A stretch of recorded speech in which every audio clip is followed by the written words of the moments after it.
ਦਾ ਧੰਨਵਾਦ ਹਰਜੀਤ ਸਿੰਘ ਗਿੱਲ ਸ਼ੋਅ ਤੇ ਜਿਸ ਤਰ੍ਹਾਂ ਸਵੇਰ ਤੋਂ ਹੀ ਤੁਸੀਂ ਸੁਣ ਰਹੇ ਹੋ ਤੇ ਸਾਰਾ ਦਿਨ ਅੱਜ ਇਲੈਕਸ਼ਨ ਦੇ ਬਾਰੇ ਹੀ ਗੱਲਬਾਤ ਹੋਣੀ ਹੈ। ਕੈਂਡੀਡੇਟਸ ਜਿਹੜੇ ਸਾਡੇ ਲੋਕਲ ਜਿੰਨੇ ਵੀ ਰਾਈਡਿੰਗਸ ਨੇ ਜਿਨ੍ਹਾਂ ਨੂੰ ਸਾਰਿਆਂ ਨੂੰ ਅਪਰੋਚ ਕੀਤਾ, ਜਿਨ੍ਹਾਂ ਨੇ ਐਕਨੋਲਜ ਕੀਤਾ, ਸਾਰੇ ਅਲੱਗ-ਅਲੱਗ ਸ਼ੋਅਜ਼ ਦੇ ਵਿੱਚ ਆਉਣਗੇ। ਮੇਰੇ ਖਿਆਲ ਇਹ ਜਿਉਂ-ਜਿਉਂ ਸਾਡਾ ਮੀਡੀਆ ਜਵਾਨ ਹੋ ਰਿਹਾ ਹੈ ਤਿਉਂ ਹੀ ਸਾਡੀ ਪ੍ਰੋਫੈਸ਼ਨਲਿਜ਼ਮ ਵੱਧ ਰਿਹਾ ਹੈ। ਇੱਕ ਸਾਈਡ ਦੀ ਗੱਲ ਸੁਣ ਕੇ ਇੱਕ ਬੰਦਾ ਗੱਲ ਆਪਣੀ ਕਰਕੇ ਚਲੇ ਜਾਂਦਾ ਹੈ। ਲੋਕਾਂ ਦੇ ਸਵਾਲ ਨੇ ਬਹੁਤ। ਕੋਸ਼ਿਸ਼ ਕੀਤੀ ਕੱਲ੍ਹ ਤੋਂ ਲੈ ਕੇ ਤੁਹਾਡੇ ਨਾਲ ਕਮਿਊਨਿਟੀ ਦੇ ਵਿੱਚ ਵੀ ਤੁਹਾਡੇ ਸਵਾਲ ਵੱਧ ਤੋਂ ਵੱਧ ਲਏ ਜਾਣ, ਪੁੱਛਿਆ ਜਾਵੇ ਕਿ ਕੀ ਕਰਨਾ ਚਾਹੁੰਦੇ ਹੋ, ਕੀ ਤੁਹਾਡੇ ਦਿਮਾਗ ਦੇ ਵਿੱਚ ਹੈ, ਕਿਹੜੇ ਸਵਾਲ ਨੇ। ਇਲੈਕਸ਼ਨ ਇਸ ਜਿਹੜੀ ਹਲੇ 2 ਸਾਲ ਹੋਰ ਚੱਲ ਸਕਦੀ ਸੀ ਗਵਰਨਮੈਂਟ, ਇਹ ਇਲੈਕਸ਼ਨ ਕਾਲ ਕਰਨ ਦੇ ਲਈ ਟਰੂਡੋ ਹੋਣੀ ਉਹਨਾਂ ਲਿਬਰਲ ਸਰਕਾਰ ਦੇ ਤੇ ਲਿਬਰਲ ਪਾਰਟੀ ਦੇ ਖਿਲਾਫ ਨੇ। ਲੋਕ ਗੁੱਸੇ 'ਚ ਨੇ, ਪਰ ਜਿਹੜੇ ਲਿਬਰਲ ਪਾਰਟੀ ਨੂੰ ਪਸੰਦ ਕਰਦੇ ਨੇ, ਉਹਨਾਂ ਦੇ ਸਪੋਰਟਰ ਨੇ, ਉਹ ਕਹਿੰਦੇ ਨਹੀਂ ਮੈਜੋਰਟੀ ਚਾਹੀਦੀ ਹੈ ਸਾਨੂੰ। ਮੈਜੋਰਟੀ ਅਗਲੇ ਹਫ਼ਤੇ ਆਪਾਂ ਨੂੰ ਪਤਾ ਲੱਗ ਜਾਣਾ। ਵੱਖ-ਵੱਖ ਅੱਜ ਕੈਂਡੀਡੇਟ ਆਪਣੇ ਇਸ ਸ਼ੋਅ ਦੇ ਵਿੱਚ ਆਉਣਗੇ ਅਤੇ ਇਸੇ ਤਰ੍ਹਾਂ ਹੀ ਸਾਰਾ ਦਿਨ ਇਹ ਸਿਲਸਿਲਾ ਚੱਲਦਾ ਰਹਿਣਾ। ਗੱਲਬਾਤ ਇਹਦੇ ਵਿੱਚ ਹੁੰਦੀ ਰਹਿਣੀ ਹੈ। ਤੁਹਾਡੇ ਸਵਾਲ ਜਿਹੜੇ ਨੇ ਉਹ ਅਸੀਂ ਸਾਰਾ ਦਿਨ ਪੁੱਛਦੇ ਰਹਾਂਗੇ। ਪਰ ਸਭ ਤੋਂ ਵੱਡੀ ਗੱਲ ਇਹ ਹੈ ਕਿ ਅਕਾਊਂਟੇਬਿਲਿਟੀ ਦੀ, ਅਫੋਰਡੇਬਿਲਿਟੀ ਦੀ, ਸੇਫਟੀ ਦੀ, ਕਮਿਊਨਿਟੀ ਦੇ ਵਿੱਚ ਕਿਹੜੇ ਇਸ਼ੂ ਨੇ ਜਿਹੜੇ ਤੁਹਾਡੇ ਮਨ ਦੇ ਵਿੱਚ ਸੀ ਤੇ ਸਾਡੇ ਮਨ 'ਚ ਸੀ। ਹਰ ਰੋਜ਼ ਤੁਹਾਡੇ ਨਾਲ ਹੀ ਗੱਲਾਂ ਹੁੰਦੀਆਂ, ਤੁਸੀਂ ਆ ਕੇ ਔਨ ਏਅਰ ਸਵਾਲ ਵੀ ਪੁੱਛਦੇ ਹੋ, ਦੱਸਦੇ ਹੋ ਵੀ ਹੋ ਸਾਨੂੰ ਵੀ। ਅਸਲ ਜੇ ਸ਼ੇਰੇ ਪੰਜਾਬ ਰੇਡੀਓ ਦੀ ਗੱਲ ਆਪਾਂ ਕਰੀਏ, ਪਿਛਲੇ 1 ਸਾਲ ਤੋਂ ਜੇ ਸਾਰੇ ਪ੍ਰੋਗਰਾਮ ਤੁਸੀਂ ਦੇਖਦੇ ਹੋ ਕਮਿਊਨਿਟੀ ਦੇ ਲਈ, ਸਾਰੇ ਸਵੇਰ ਤੋਂ ਲੈ ਕੇ ਰਾਤ ਤੱਕ ਕਮਿਊਨਿਟੀ ਦੇ ਆਲੇ ਦੁਆਲੇ ਪ੍ਰੋਗਰਾਮ ਚੱਲਦੇ ਆ। ਸਾਡੇ ਦਿਮਾਗ ਦੇ ਵਿੱਚ ਜਿਹੜੀ ਹੈ ਇਹੀ ਗੱਲ ਚੱਲਦੀ ਹੈ। ਪਹਿਲੇ ਹਿੱਸੇ ਦੇ ਵਿੱਚ ਮੇਰੇ ਨਾਲ ਕੈਨ ਹਾਰਡੀ ਹੋਣਗੇ, ਫਲੀਟਵੁੱਡ ਪੋਰਟ ਕੈਲਸ ਦੇ ਜਿਹੜੇ MP ਨੇ ਤੇ ਹੁਣ ਦੂਸਰੀ ਵਾਰ ਉਹ ਚੋਣ ਲੜ ਰਹੇ ਨੇ ਤੇ ਉਹਨਾਂ ਨਾਲ ਆਪਾਂ ਗੱਲਬਾਤ ਕਰਾਂਗੇ। Mister Hardy, good morning. Good morning, how are you? Very good, very good. I was going through your some information. You were part of broadcasters. You were before getting in the office, you were working as a journalist for years. Well, in fact, yeah, a bit of trivia for yes. you. I was in radio for 15 years. My very first job in radio was at AM 600. Back in the days, it was CJOR in Vancouver. That's wonderful. So how was it different to sit in a office as a member of parliament for Fleetwood Port Kels and sitting on a hot seat for years as a journalist? What did you find out? Well, in fact, in media, I think that our job is to raise issues and get people to think about them. I think far too often in media these days people are telling you what to think, but back in my day we were just telling people, what they should be thinking about. But the big difference, of course, being in public affairs that I was at ICBC and TransLink and now as a member of Parliament, beyond that, you actually have to do something. You actually have to fix something. You have to come up with policies, programs, legislation, regulation that'll actually fix the things that you want people to be thinking about. So it's a very satisfying side of a career, I have to tell you that. Mr. Hardy, in the journalism, accountability and trustworthy, that's what the major issues public is going through. And being a member of parliament, your constituency, Fleetwood Port Kels, and your constituents, what they were saying about you and what are their concerns did you go through in last 4 years? Well, I think the main thing that we would hear from our constituents in Fleetwood Port Kells are very local and almost very personal issues. We deal a lot with immigration issues, particularly visas, permanent residency, citizenship. And we get, over the past 6 years, we've had thousands of inquiries. And if you were to check Google Maps, look for our office, they have ratings there. And the people in Fleetwood Port Kells, in a scale of 1 to 5, where 1 is terrible, you shouldn't even be there, till 5 is they're going to put up a statue to you, our rating is 4.9. So we, in fact, over the past 6 years have had an extremely good reception from the people in Fleetwood Port Kells, just for the work that we've done and the help that we've given them on a local basis. And on a general level, that's usually far more important than the big national issues. That said, we've heard an awful lot about housing affordability. We've heard an awful lot about guns and gangs and crime. And certainly this is something that my colleagues and I here in Surrey have been focused on for the past 6 years. And we have made a difference, I think, in some areas. Let's go to housing affordability. We were listening it from years and years, housing, and whenever election comes, whether it is on municipal or provincial or federal, everyone is saying we will make it affordable. How you will make affordable when a acre of land is cost about $4 to $5 million, and if there is a townhouse about 20 units and lots are 6 or 7s, and how you will make it affordable? What are your plans? Well, there are a number of things that you can do. 3 main things. And one of them, of course, is to increase the supply of housing. So in Fleetwood Port Kells, every time you turn around, there's a piece of land being infilled with either single family homes or townhouses. And we've had hundreds of townhouses built in Fleetwood Port Kells over the past 6 years. So increasing supply is good. We also have to work with municipalities a little bit more, because in Surrey, development cost charges, that is what the city charges a developer to build a home for somebody, they're very high. And I think that there are things that the federal government can do, working with the province and the municipalities, to see if we can bring those down a little bit. But the third area is one that I actually, just before the election, I had a discussion with a contact that I have in the Prime Minister's office. And I said to them, I drew their attention to a book by Sam Cooper, an investigative reporter for the Vancouver Sun and Province, called Willful Blindness, where they talked about the influence of foreign money, money laundering, and the things that have been coming in and distorting our real estate picture here for a long time. So as a result of that, if you look at the Liberal platform, we intend to put more resources into dealing with money laundering, working with the province of BC, because the casinos and the illegal casinos are one point where a lot of this money comes in. Secondly, we want to do something about foreign ownership. A house should be a place for people to live, not a profit center for somebody in another country just seeking to hide their money in real estate in Canada. So these are all issues that have been brought up. They're present in the Liberal platform. And one of my priorities after the election is to see those things move forward, so that foreign ownership is done away with, so that profiteering and house flipping is a thing of the past. We can return housing to what it's intended to do, which is to be homes for people.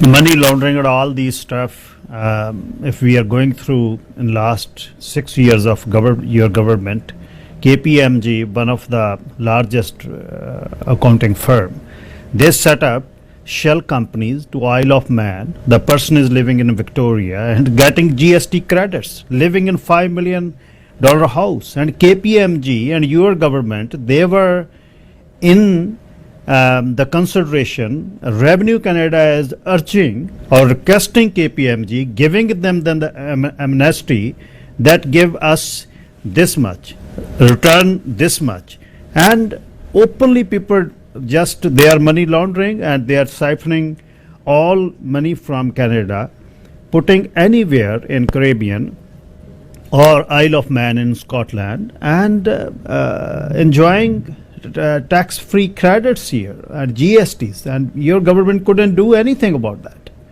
And Well, in fact, second, it- SNC Leveland. Leveland, they are rich people. They put your government in deferred prosecution agreement, and your justice minister being penalized for doing right things. How accountable that is? Well, of course, it's tremendously accountable because we're talking about it. We're talking about it in a public space where people can make their own judgments. I mean, KPMG is a very large, international, a very capable accounting firm that isn't breaking the law. They're using the laws that exist. So if we have a problem with money being sheltered in the Isle of Man or in any other place, we had the Panama Papers too, don't forget, then, it's up to the government to do something about that. Now, the first thing we did do was increase the CRA's ability to go after these people. The Conservatives had cut the CRA, had cut CBSA, cut a lot of things. And we've had to spend the last 5 to 6 years rebuilding the capacity of the federal government to deal with these things. Now, you mentioned SNC Lavalin. Listen, nothing illegal, unlawful, or untoward happened there. It was simply a matter that there was a mechanism that could be used to make sure that the company was punished without punishing thousands of people across Canada whose jobs depended on SNC Lavalin being able to do the work that they were doing. So, in fact, the deferred prosecution agreement is exactly what ended up happening with the arm of SNC Lavalin that was responsible for the bribes and all of the foreign corruption that occurred, by the way, under Stephen Harper's watch. So these are all things that, have come up and they recycle around. I dare say if we have a minority government, Jody Wilson-Raybould will only have about 2 more years to write another book. But the fact is that the Prime Minister did exactly what he should have done by asking her to look at her options. And she refused to do that. And as a result, we put a lot of jobs in jeopardy across Canada. But in the end, in fact, the right thing was done. The right company got punished. The right people got sanctioned. And we saved a lot of jobs in the process.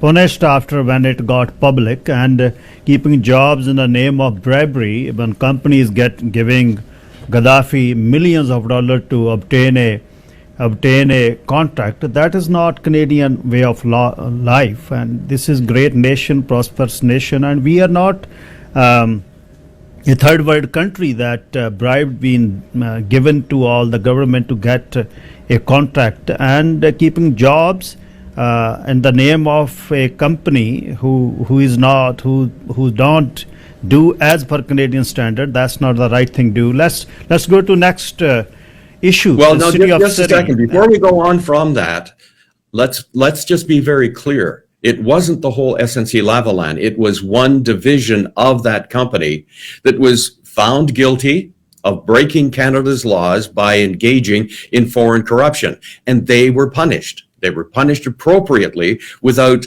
if you like, overdoing the punishment and hurting a lot of innocent people in the process.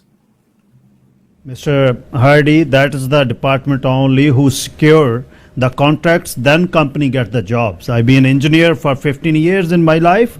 Those are the people who secure contracts, then another departments get in. It's starting from there. When you start with the bribery, then what else is there? So that's not the rightful answer that one department did it, others not did it. Okay, the right people got punished, sir, and that's the main thing. The right people got punished. But after a lengthy battle and resignations of a justice minister after that. Okay,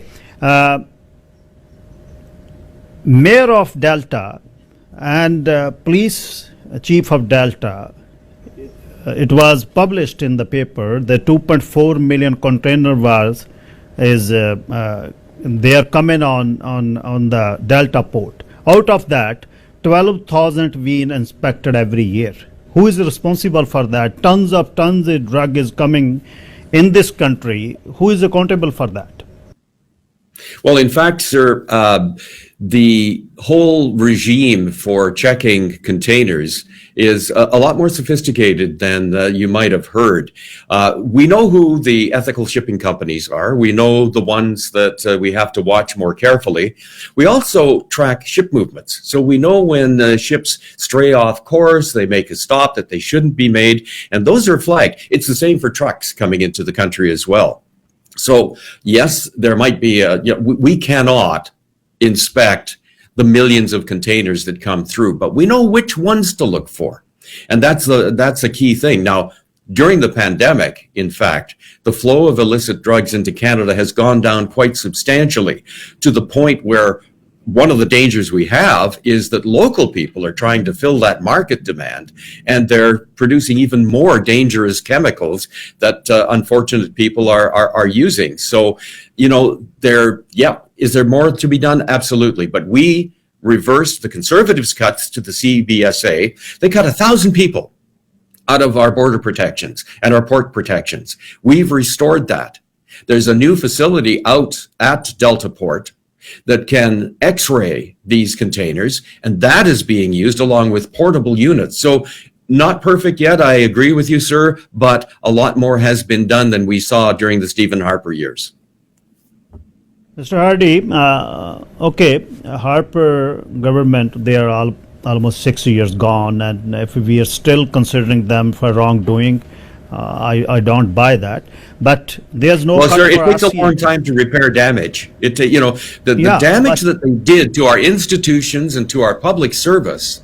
You don't, for instance, let go hundreds of scientists and then hire new ones to come in and automatically fix all of the things that was done. So it does take time to repair damages, and this is what we've been focused on for the last 6 years, and we have been successful, sir. And there was no cut for RCMP about a ton of opium. Who did it? Your government? Cuts to the RCMP were committed by the Stephen Harper government. They cut FinTrack. They cut the RCMP division that was looking into money laundering. They starved the RCMP for funding to the point where the RCMP have had an extremely difficult time in recruiting members.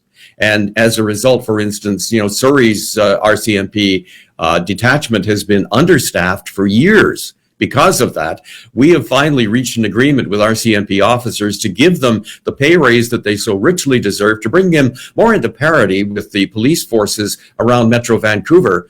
The RCMP were losing officers to the transit police, to the other police departments, simply because they had gone far too long being underpaid. But we fixed that. Okay. City of Surrey resident, you were part of that, and a ton of opium being seized in Surrey, a ton, which is they are selling in grams.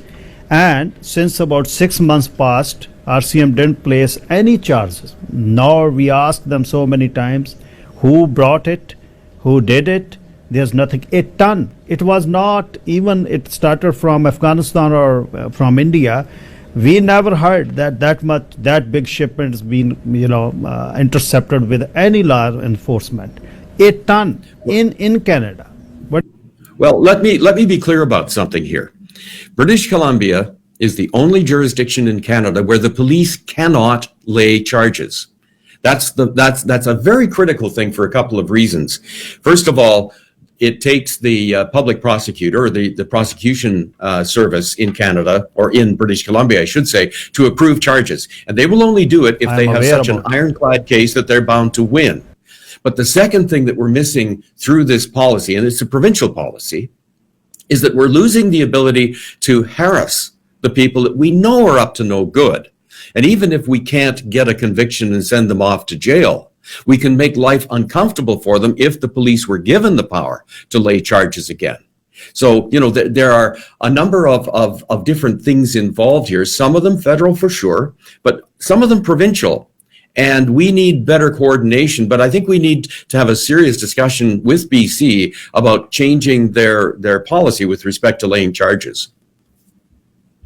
How feasible that is to spend $1 billion to buy back the guns who were kept totally trigger lock in the safe? How feasible is that? Even there were rare chances when that licensed gun is being used to commit a murder. How feasible is that? Well, very feasible.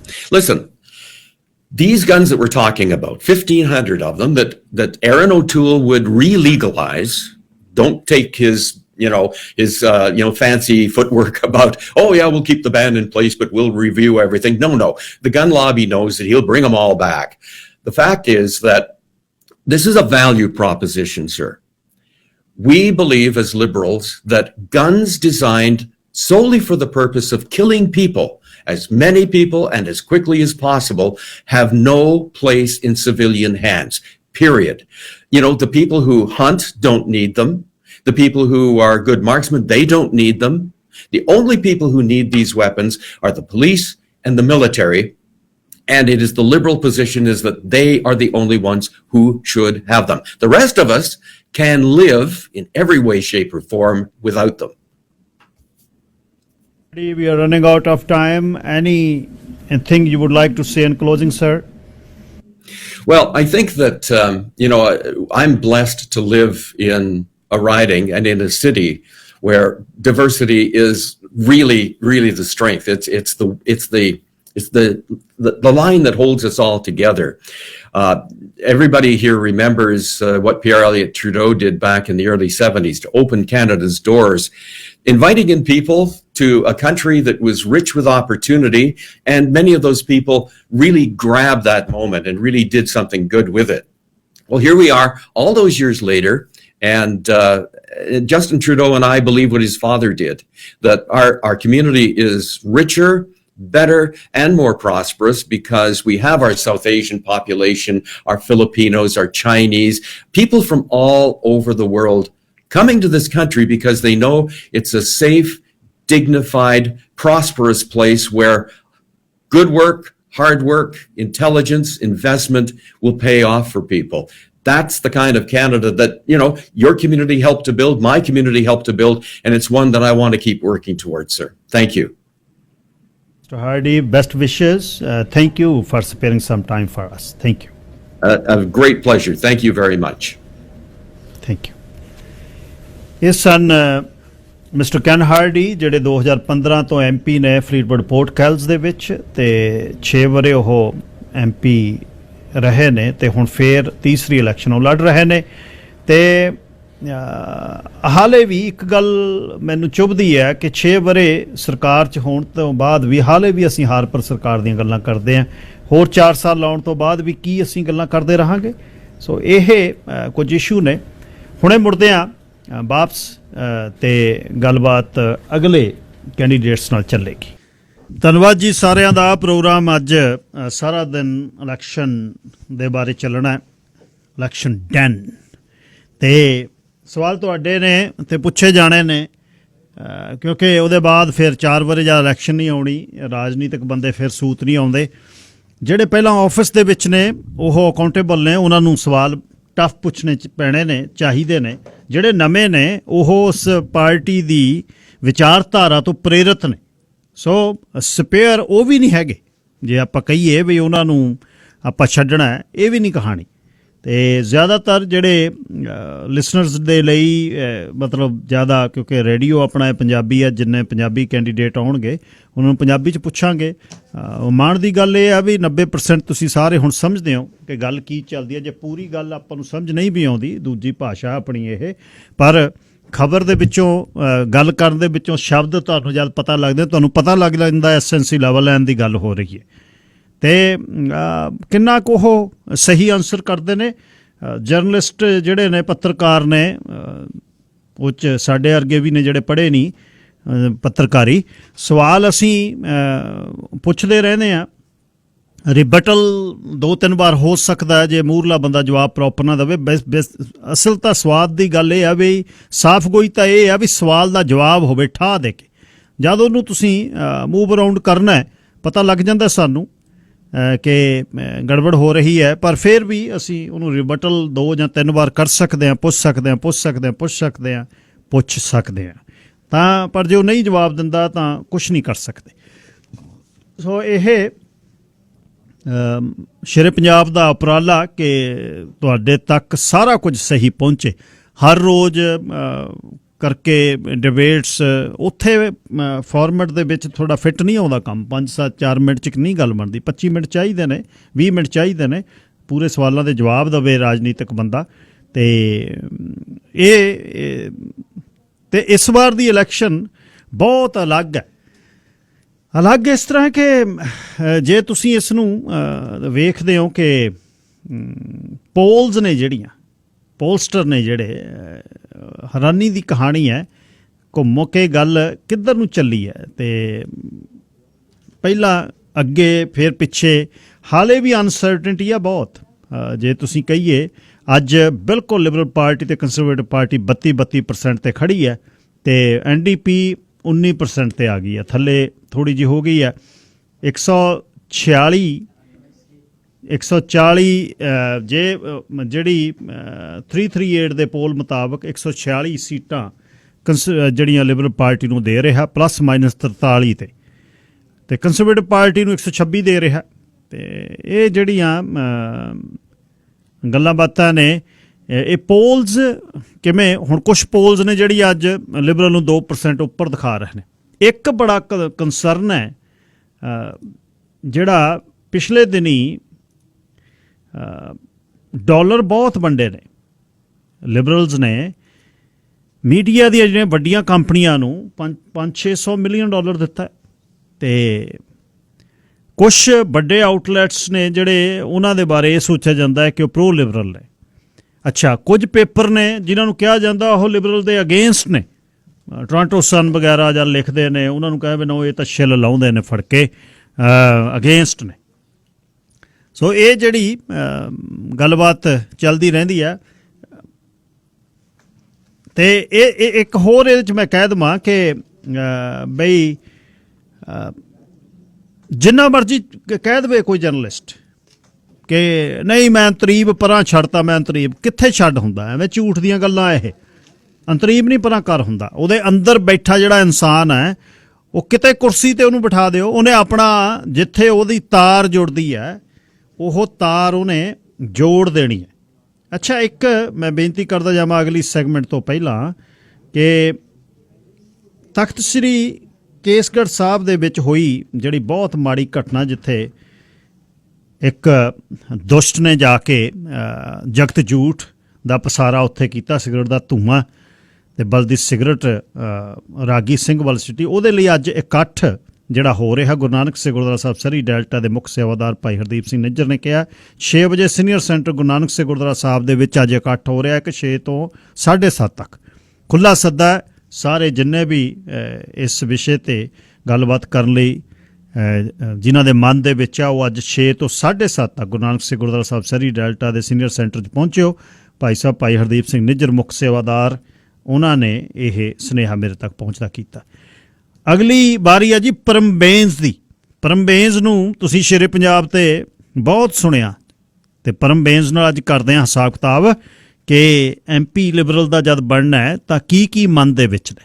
Shere Punjab radio AM 600 ਤੁਸੀਂ ਸੁਣ ਰਹੇ ਹੋ ਜੀ। Harjeet Gill show ਚੱਲ ਰਿਹਾ ਹੈ ਜੀ, ਔਰ ਅੱਜ ਤੁਹਾਨੂੰ ਦੱਸ ਦਈਏ ਕਿ ਜਿੱਥੇ ਇਲੈਕਸ਼ਨ ਡੈਨ ਵਿੱਚ ਬਹੁਤ ਸਾਰੇ ਸਾਡੇ ਕੋਲ ਕੈਂਡੀਡੇਟਸ ਪਹੁੰਚ ਰਹੇ ਨੇ ਔਰ ਵੱਡੀ ਗਿਣਤੀ ਵਿੱਚ ਪਹੁੰਚ ਰਹੇ ਨੇ। ਸੋ ਸਾਡੀ ਕੋਸ਼ਿਸ਼ ਹੈ ਕਿ ਤੁਹਾਡੇ ਜਿੰਨੇ ਵੀ ਸਵਾਲ ਹੋਣ ਉਹ ਉਹਨਾਂ ਤੱਕ ਪਹੁੰਚਾਏ ਜਾਣ। ਸੋ ਇਸੇ ਸਿਲਸਿਲੇ ਵਿੱਚ ਹੁਣ ਪਰਮਬੈਂਸ ਹੋਰਾਂ ਨਾਲ ਗੱਲ ਕਰਨਗੇ ਸਰਦਾਰ ਹਰਜੀਤ ਸਿੰਘ ਗਿੱਲ।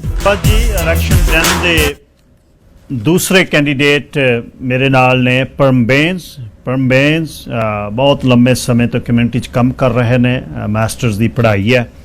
ਗਵਰਨਮੈਂਟਲ ਅਫੇਅਰਸ ਦੇ ਵਿੱਚ ਚੀਜ਼ਾਂ ਮੈਨੂਵਰ ਕਿਵੇਂ ਹੁੰਦੀਆਂ ਨੇ ਪਰਮਬੈਂਸ ਨੂੰ ਪਤਾ ਹੈ। ਪਰਮਬੈਂਸ ਬਹੁਤ ਲੰਮਾ ਸਮਾਂ BC ਲਿਬਰਲ ਦੇ ਨਾਲ ਕਮਿਊਨੀਕੇਸ਼ਨ ਦੇ ਵਿੱਚ ਰਹੇ ਨੇ, ਸਾਨੂੰ ਮਿਲਦੇ ਰਹੇ ਨੇ।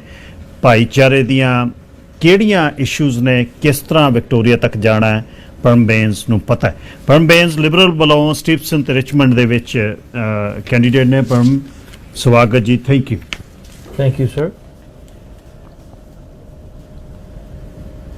ਏਡ ਦੇ ਤੌਰ ਤੇ ਕੰਮ ਕਰਨਾ ਇੱਕ ਅਲੱਗ ਹੈ. Being aid of someone is very different. To put your name on ballot is entirely different. So ਕਿਸ ਤਰ੍ਹਾਂ ਡਿਸਾਈਡ ਕੀਤਾ ਵੀ ਆਪ MP ਬਣਨਾ? ਇਹ ਇੱਕ ਤਰ੍ਹਾਂ ਦਾ ਜਿੱਦਾਂ ਕੰਟੀਨਿਊਏਸ਼ਨ ਆ ਰੋਲ ਦਾ. ਓਕੇ. ਜੇ ਤੁਸੀਂ ਹੁਣ ਦੇਖੋ ਮੇਰੇ ਤਕਰੀਬਨ ਆਲਮੋਸਟ 15 ਸਾਲ ਮੈਂ ਕੰਮ ਕੀਤਾ BC ਗਵਰਨਮੈਂਟ ਦੇ ਵਿੱਚ. ਮੇਰਾ ਜਿਹੜਾ ਐਕਸਪੀਰੀਅੰਸ ਉੱਥੇ ਸੀ ਪਬਲਿਕ ਪਾਲਿਸੀ, ਲੋਕ ਸੰਪਰਕ, ਜਿਹੜੇ ਸਹੂਲਤਾਂ ਆਪਣੇ ਕਮਿਊਨਿਟੀ ਨੂੰ ਮਿਲਦੀਆਂ ਆ, ਸੰਸਥਾਵਾਂ ਜਿਹੜੀਆਂ ਦਿੰਦੀਆਂ ਆ ਸਰਵਿਸਿਜ਼, ਉਹਨਾਂ ਦੇ ਨਾਲ ਮੇਰਾ ਕਾਫੀ ਕੰਮਕਾਰ ਸੀ. ਰਾਈਟ. ਸੋ ਜਿੱਥੇ ਵੀ ਸਪੋਰਟ ਜਾਂ ਸਰਵਿਸਿਜ਼ ਦੀ ਲੋੜ ਸੀ, ਗਵਰਨਮੈਂਟ ਨੂੰ ਤਾਂ ਕਮਿਊਨਿਟੀ ਨੂੰ ਕਨੈਕਟ ਕਿੱਦਾਂ ਕਰਨਾ, that was my role.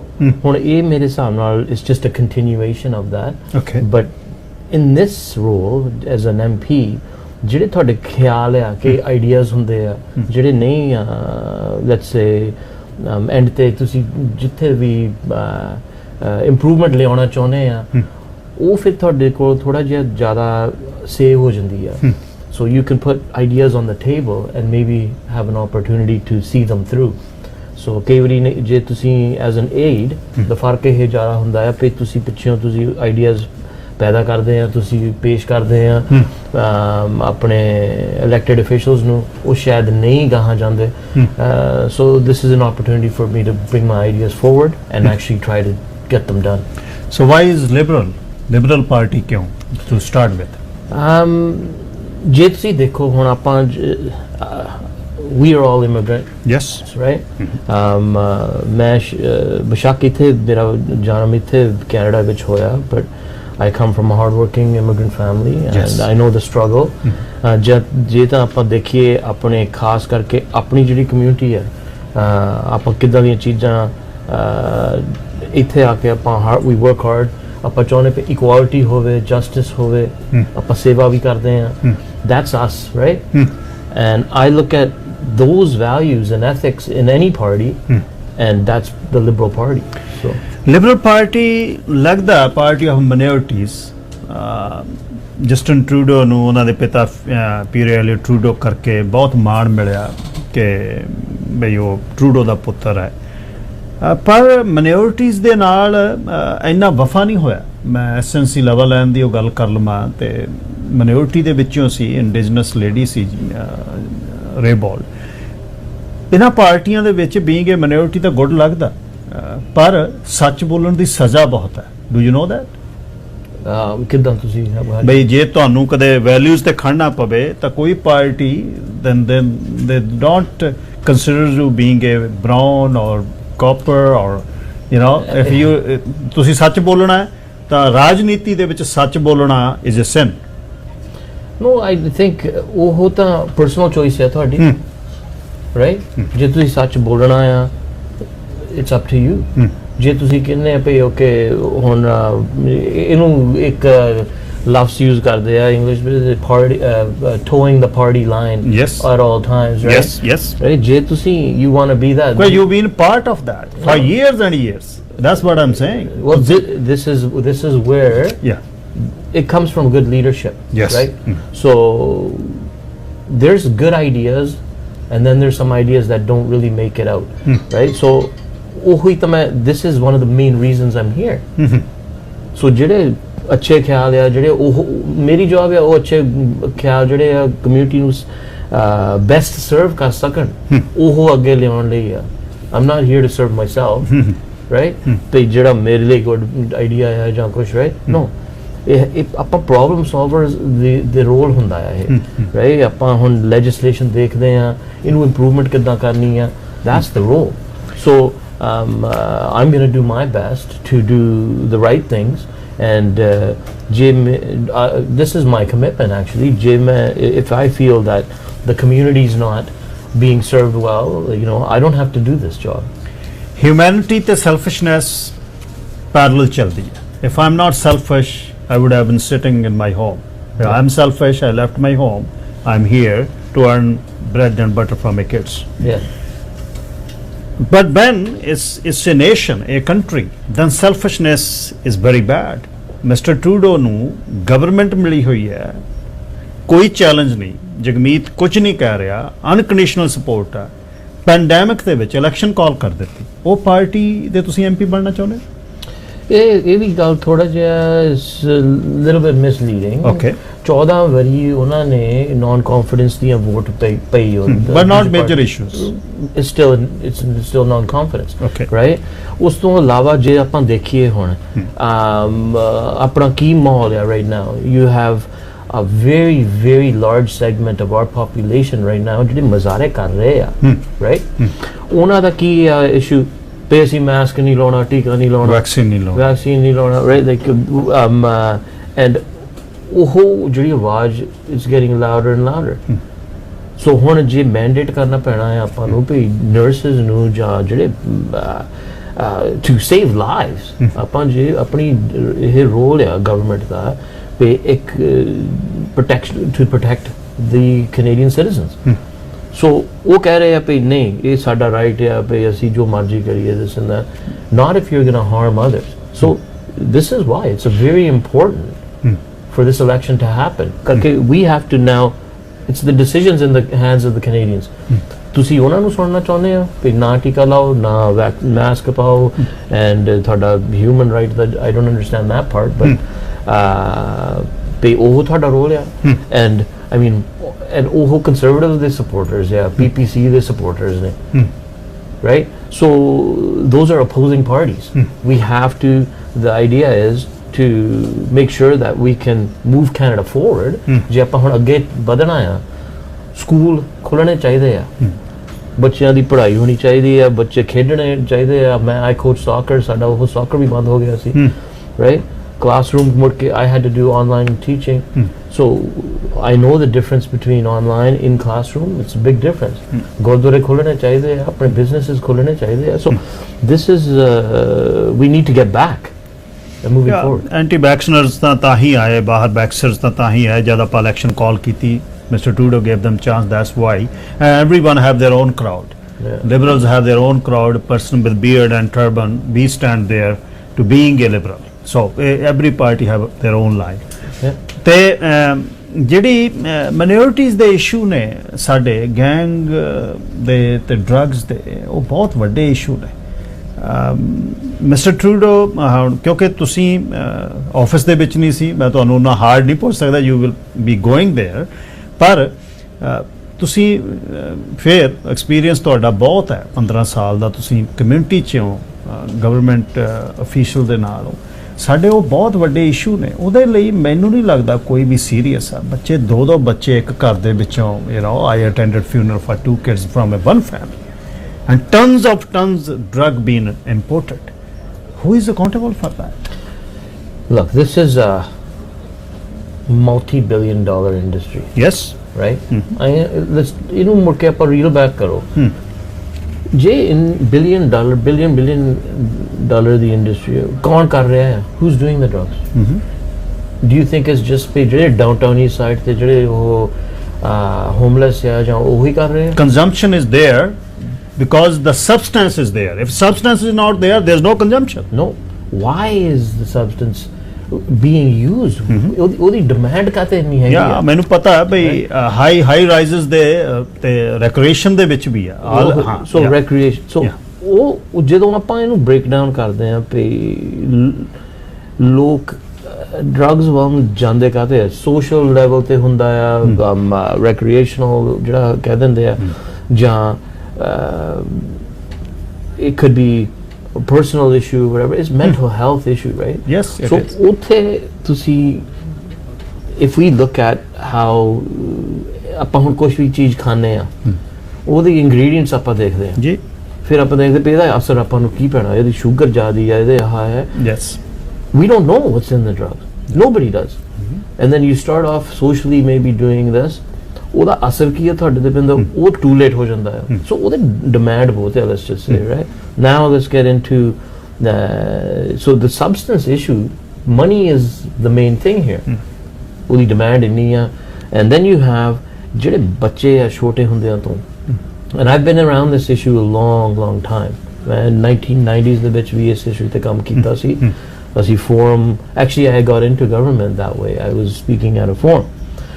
but if you look at studies that have been done, ਹੁਣ ਕਈ ਬੱਚੇ ਜਿਹੜੇ ਖੇਡਣ ਨੂੰ ਤਕੜੇ ਆ, ਕਈ ਬੱਚੇ ਪੜ੍ਹਨ ਲਈ ਤਕੜੇ ਆ, and then there's that group in the middle, ਉਹ acceptance ਲੱਭਦੇ ਆ। ਸੋ ਇਹਦੀ ਜਿਹੜੀ ਹੁਣ ਦੇਖੋ, ਇੱਕ ਤਾਂ substance ਦੇ ਵਿੱਚ ਹੈਗਾ ਕੀ ਆ ਉਹ ਨਹੀਂ ਆਪਾਂ ਨੂੰ ਪਤਾ, ਉਹ ਅਗਲਾ addicted ਹੋ ਜਾਂਦਾ ਆ। How you control it? This is so then there you have the issue of the social interaction of people, right? ਉਹਨਾਂ ਦੀ society ਦੇ ਵਿੱਚ ਉਹਨਾਂ ਦੀ stand ਕੀ ਆ, ਕੌਣ ਆ ਉਹ accepted, ਕਿਹੜੇ groups ਦੇ ਵਿੱਚ accepted ਆ। ਸੋ ਇਹ ਸਾਰਾ mental health ਇਹ ਕਾਫੀ ਵਾਈਡ ਸਪਰੈਡ ਜਿਹੜਾ ਇਹ ਕੰਮ ਆ, ਇਹਨੂੰ ਵੱਡੇ ਪੱਧਰ ਤੋਂ ਦੇਖਣਾ ਪੈਂਦਾ ਆ, ਰਾਈਟ? ਕਿੰਨੀਆਂ ਮਿਨਿਸਟਰੀਜ਼ ਨੂੰ ਇੱਥੇ ਇਹਦੇ ਵਿੱਚ engage ਹੋ ਕੇ ਇਹ ਕੰਮ ਕਰਨਾ ਪੈਣਾ। I wrote a policy on this, combating the money laundering ਤੋਂ ਅਸੀਂ ਸਾਰੇ we are victim of that. Yeah. Housing affordability, you live in Richmond, I live in Surrey.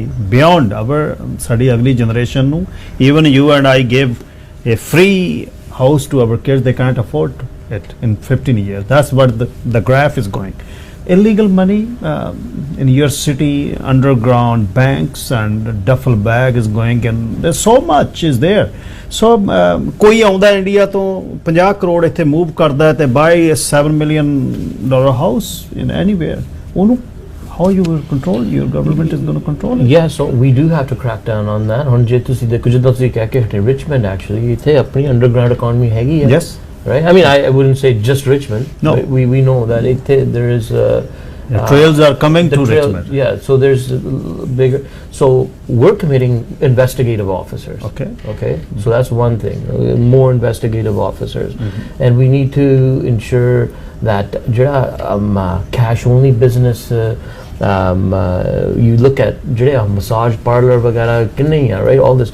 I'm raising my kids in this community. So for me, it's a concern. I am going to work on that. So I'm excited to see that, okay, we'll have more investigative officers.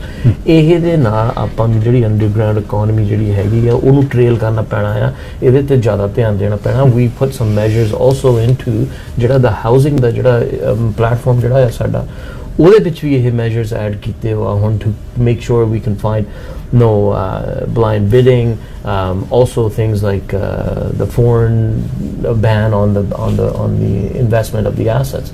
But ਤੁਸੀਂ ਇੱਥੇ ਆ ਕੇ tax ਪਹਿਲਾਂ ਪੇ ਕਰੋ, you have to pay into the system to be a part of the system. We all do, you do, everybody here does. Non bidding ਦੇ ਲਈ Liberal ਬਹੁਤ famous ਨੇ, ਆਪਣੇ MP ਫਰੈਂਕ ਬੇਲਸ ਨੂੰ ਵਿਦਆਊਟ ਬਿਡਿੰਗ 237 ਮਿਲੀਅਨ ਦਾ contract ਦਿੱਤਾ ventilator ਦਾ। So you are not part of that. So ਅਖੀਰ ਦੇ ਵਿੱਚ ਇਹ ਦੱਸਿਓ ਕਿ ਹੁਣ ਸਟੀਵਸਨ ਰਿਚਮੰਡ ਦੀਆਂ ਮੇਨ ਪ੍ਰਾਇਓਰਟੀਜ਼ ਤੁਹਾਡੇ ਜਿਹੜੀਆਂ ਵਿੱਚ ਤੁਸੀਂ ਅਬਜ਼ਰਵ ਕੀਤੀਆਂ ਡੋਰ ਨੌਕਿੰਗ ਤੇ, ਉਹ ਦੱਸਿਓ ਪਲੀਜ਼।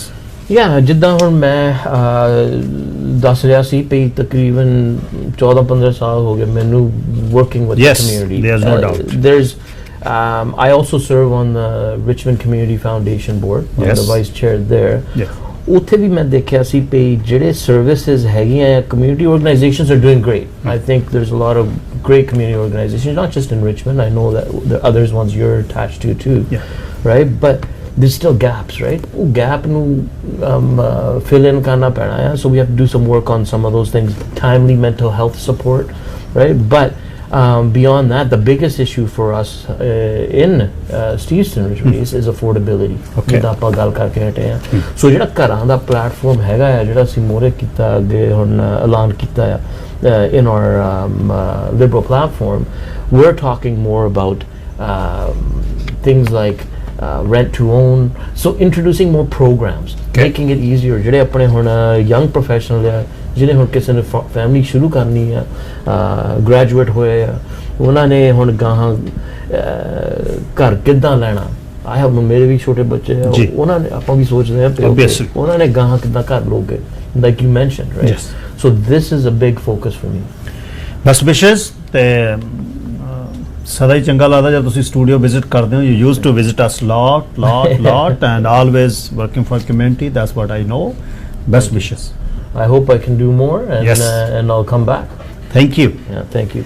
ਪਰਮ ਬੈਂਸ ਗੱਲਬਾਤ ਕਰ ਰਹੇ ਸਨ ਜੀ ਸਟੀਵਸਨ ਰਿਚਮੰਡ ਤੋਂ ਲਿਬਰਲ ਦੇ ਕੈਂਡੀਡੇਟ ਨੇ ਪਰਮ Bains since I started with the SherePunjab, Param Bans was part of government on that time. He used to bring so many good policies to the station that they are doing this. So ਇਹੀ ਹੈ experience ਉਹ ਬੰਦੇ ਜਿਨ੍ਹਾਂ ਨੇ grass roots ਤੇ ਕੰਮ ਕੀਤਾ ਹੈ ਉਹ ਕਮਿਊਨਿਟੀ ਉਹਨਾਂ ਨੂੰ ਚੁਣ ਕੇ ਅੱਗੇ ਭੇਜੇ ਉਹ ਬਹੁਤ ਸੌਖਾ ਹੁੰਦਾ ਪਰਮ ਬੈਂਸ ਨੇ ਇਹ ਕੰਮ ਕੀਤਾ ਬਾਕੀ ਲੋਕਾਂ ਦੇ ਹੱਥ ਹੈ ਕਿ ਲੋਕਾਂ ਨੇ ਵੋਟਾਂ ਕਿਹਨੂੰ ਪਾਉਣੀਆਂ ਨੇ ਤੀਸਰੇ ਕੈਂਡੀਡੇਟ ਅੱਜ ਦੇ ਇਲੈਕਸ਼ਨ ਡੈਨ ਦੇ ਵਿੱਚ ਨੇ ਅਵਨੀਤ ਜੌਹਲ ਸਰੀ ਨਿਊਟਨ ਤੋਂ NDP ਦੇ ਉਮੀਦਵਾਰ ਨੇ hello Avneet good morning Sat Shri Akal ji, Saranu. Good morning, Ji. Thank you so much for having me on the show. I am very excited to be here in the election den. This is Dragon's Den. Now we got election den. This is the day you whatever we can ask. Then once you are in MP's office, then you are not accessible to us. That's where the common phenomena is. Well, I'm very sad to hear that's a common phenomenon. I think people aren't necessarily wrong when they say that. The important thing is to think carefully about who we vote for, hold them to account, and if we want people to be accessible, if we want people to be different when they're in office, we've got to think before they're in office, who are we going to vote for? Okay. Avneet ਕੋਸ਼ਿਸ਼ ਕਰਿਓ ਪੰਜਾਬੀ ਬੋਲਣ ਦੀ ਤੇ ਪਰ ਜਿੱਥੇ ਤੁਸੀਂ comfortable ਨਹੀਂ ਅੰਗਰੇਜ਼ੀ ਬੋਲਦੇ ਹੋ ਅੱਛਾ ਠੀਕ ਹੈ ਜੀ ਤੁਸੀਂ ਬਹੁਤ ਕੰਮ ਕੀਤਾ ਪੜ੍ਹੇ ਹੋਏ ਹੋ UBC ਦੇ ਇੰਟਰਨੈਸ਼ਨਲ ਲੈਵਲ ਤੇ ਕੰਮ ਕਰਦੇ ਹੋ ਤੇ ਸਪੇਸ ਸਾਇੰਸ ਦੇ ਵਿੱਚ ਤੁਹਾਡੀ ਪੜ੍ਹਾਈ ਹੈ ਤੇ ਯੂਨਾਈਟਿਡ ਨੇਸ਼ਨ ਦੇ ਵਿੱਚ ਗਏ ਹੋ ਬੋਲਣ ਇਹ ਦੱਸਿਓ ਕਿ MP ਕਿਉਂ ਬਣਨਾ ਚਾਹੁੰਦੇ ਹੋ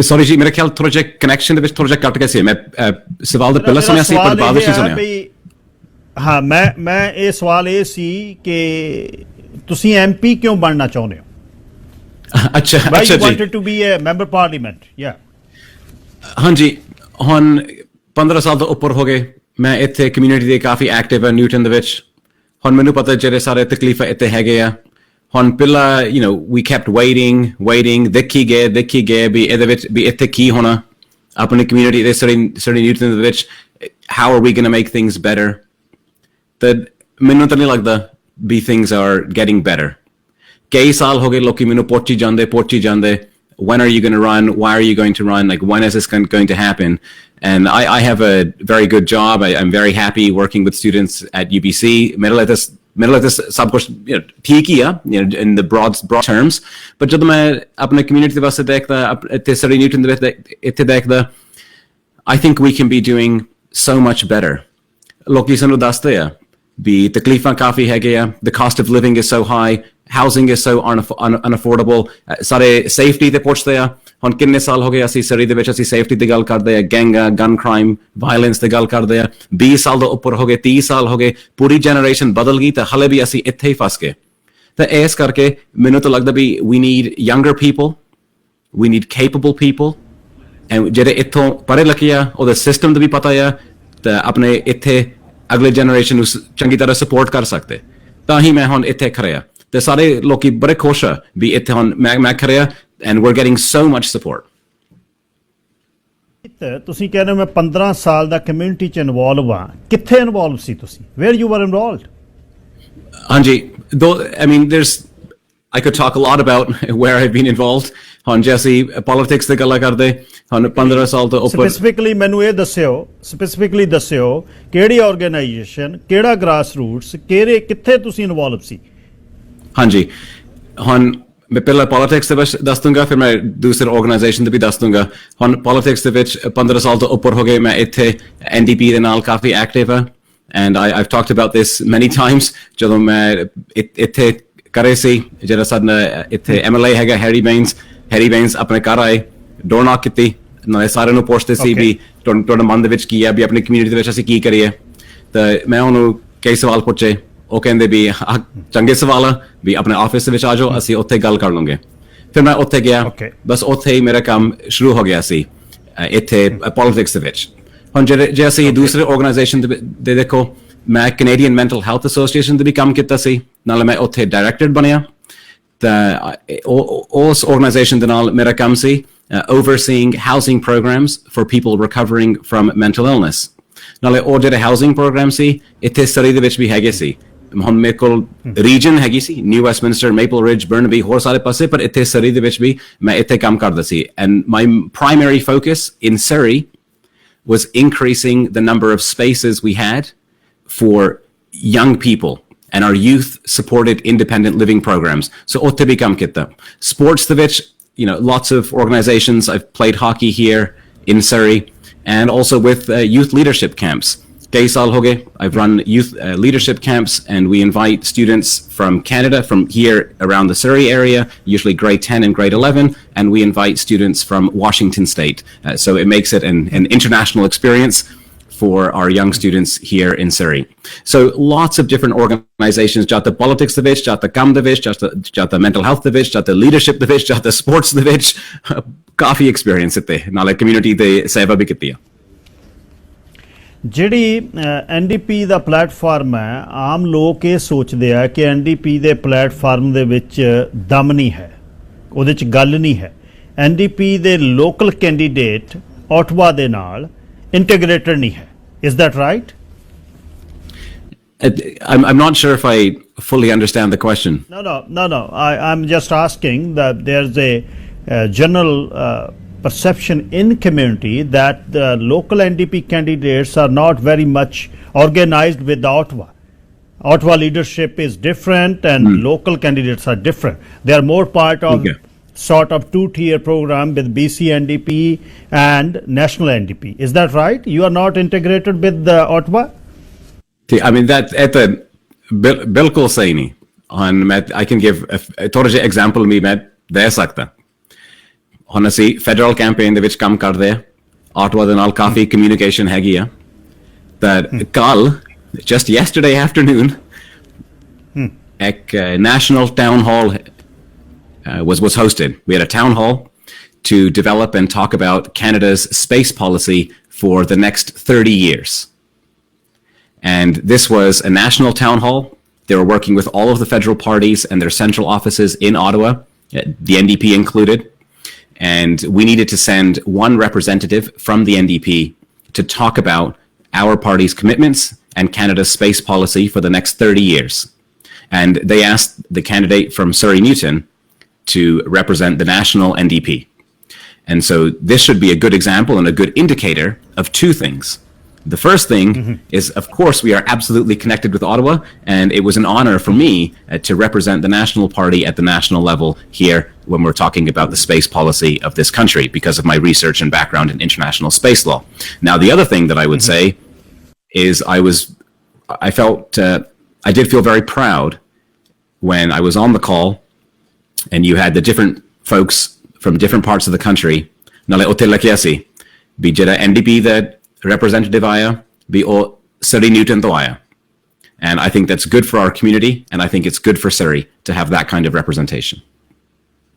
ਜਿਹੜਾ ਪਾਰਟੀ ਪਲੇਟਫਾਰਮ ਹੈ ਪਹਿਲਾਂ ਮੈਂ ਦੱਸ ਦਵਾਂ ਜੀ ਅੱਗੇ ਅਵਨੀਤ ਜੌਲ ਦੇ ਨਾਲ ਜਾਣ ਤੋਂ ਪਹਿਲਾਂ ਕਿ ਇਲੈਕਸ਼ਨ ਡਨ ਜਿਹੜਾ ਲਾਈਵ ਹੈ ਸਾਰੇ ਫੇਸਬੁੱਕ ਤੇ ਤੁਸੀਂ ਵਾਚ ਕਰ ਸਕਦੇ ਹੋ ਪਲੀਜ਼ ਆਪ ਵੀ ਵੇਖੋ ਤੇ ਸ਼ੇਅਰ ਕਰ ਦਿਓ ਅਵਨੀਤ ਪਾਰਟੀ ਪਲੇਟਫਾਰਮ ਹੈ ਜਿਹੜਾ ਚੋਣ ਮੈਨੀਫੈਸਟੋ ਹੈ ਉਹਦੇ ਵਿੱਚ ਬਹੁਤ ਕੁਝ ਹੈ 500,000 ਘਰ ਬਣਾ ਦੇਣੇ ਨੇ environmentally ਅਸੀਂ ਆ ਕਰ ਦੇਣਾ ਹੈ there is so much ਪਰ opponents ਇਹ ਕਹਿੰਦੇ ਨੇ but that's not the solid program ਕਿ there are so many promises by NDP but how they will do it they are asking this ਹਾਂਜੀ so ਸਵਾਲ ਤਾਂ ਚੰਗਾ ਹੈ ਤਾਂ I'm not surprised ਵੀ ਦੂਸਰੇ ਪਾਰਟੀ ਇਹ ਕਹਿੰਦੇ ਵੀ ਅਸੀਂ ਲੋਕਾਂ ਲਈ ਅਸੀਂ ਨਹੀਂ ਕਰ ਸਕਦੇ ਇਹ ਤਾਂ ਨਹੀਂ ਹੋਣੀ we have the commitment, we have the courage. Nale apne values hi ahi hai.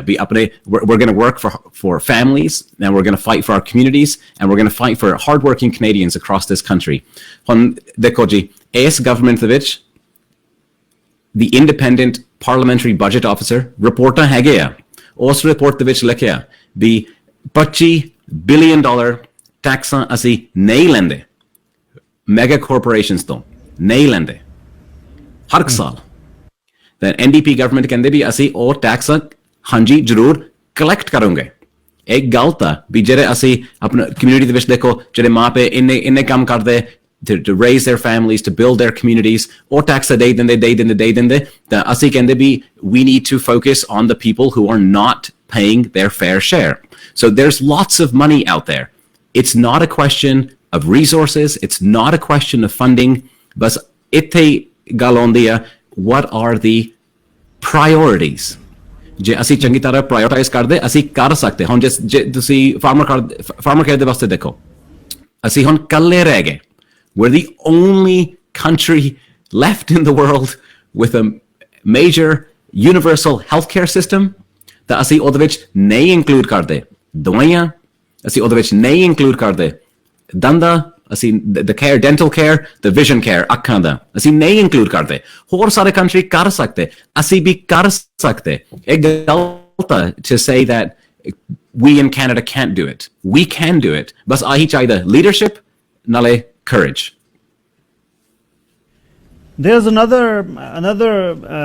concern from the constituents, from general public. Your leader in last week of the campaign, he always surrender that I'm not forming government, I'm going to give support to the Liberals.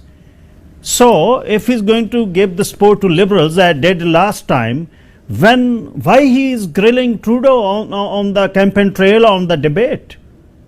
So what does it make difference? Hanji, everybody wants to know the election the baad ki hona. And it's way too early. It's way too early to get into those conversations. We are focused on forming a government. We are focused on serving. But your leader is saying he's going to support the Liberals. He did it last time. He knows the poll is 20%. He knows that he's not going to form a government. So we are focused on serving the people of Canada. We are focused on getting results for our families, and it is too early to say. We don't know what is going to happen in the election. On mere vaste bhi main itthe hon Surrey Newton de vich baitha mere focus bas itthe a apni campaign de apne team de nale apni community de itthe Surrey Newton de vich apna pura focus bas itthe a jo bhi hona election de baad assi odon dekh lunge hon ta main bas itthe focus a. Good. ਤੁਹਾਡੀ constituency ਜਿਹੜੀ Newton ਆ, it looks like third world country. If you go on the 72, in 126, 124, get in the alleys, you see the rubbish there, and there are so many things. Some are covered with the municipal government and provincial government. I don't do to intervene each other, but in your jurisdiction, first thing is public safety, the drugs, gangs. No one is talking about that. Even in any debate, you were part of that. Moderator is not asking about those issues. So you were part of, as what you were saying, you were part of so many young people's organizations. Ki ਤੁਹਾਡੇ ਮਨ ਦੇ ਵਿੱਚ what is your vision? Priority Ki MP? Yeah.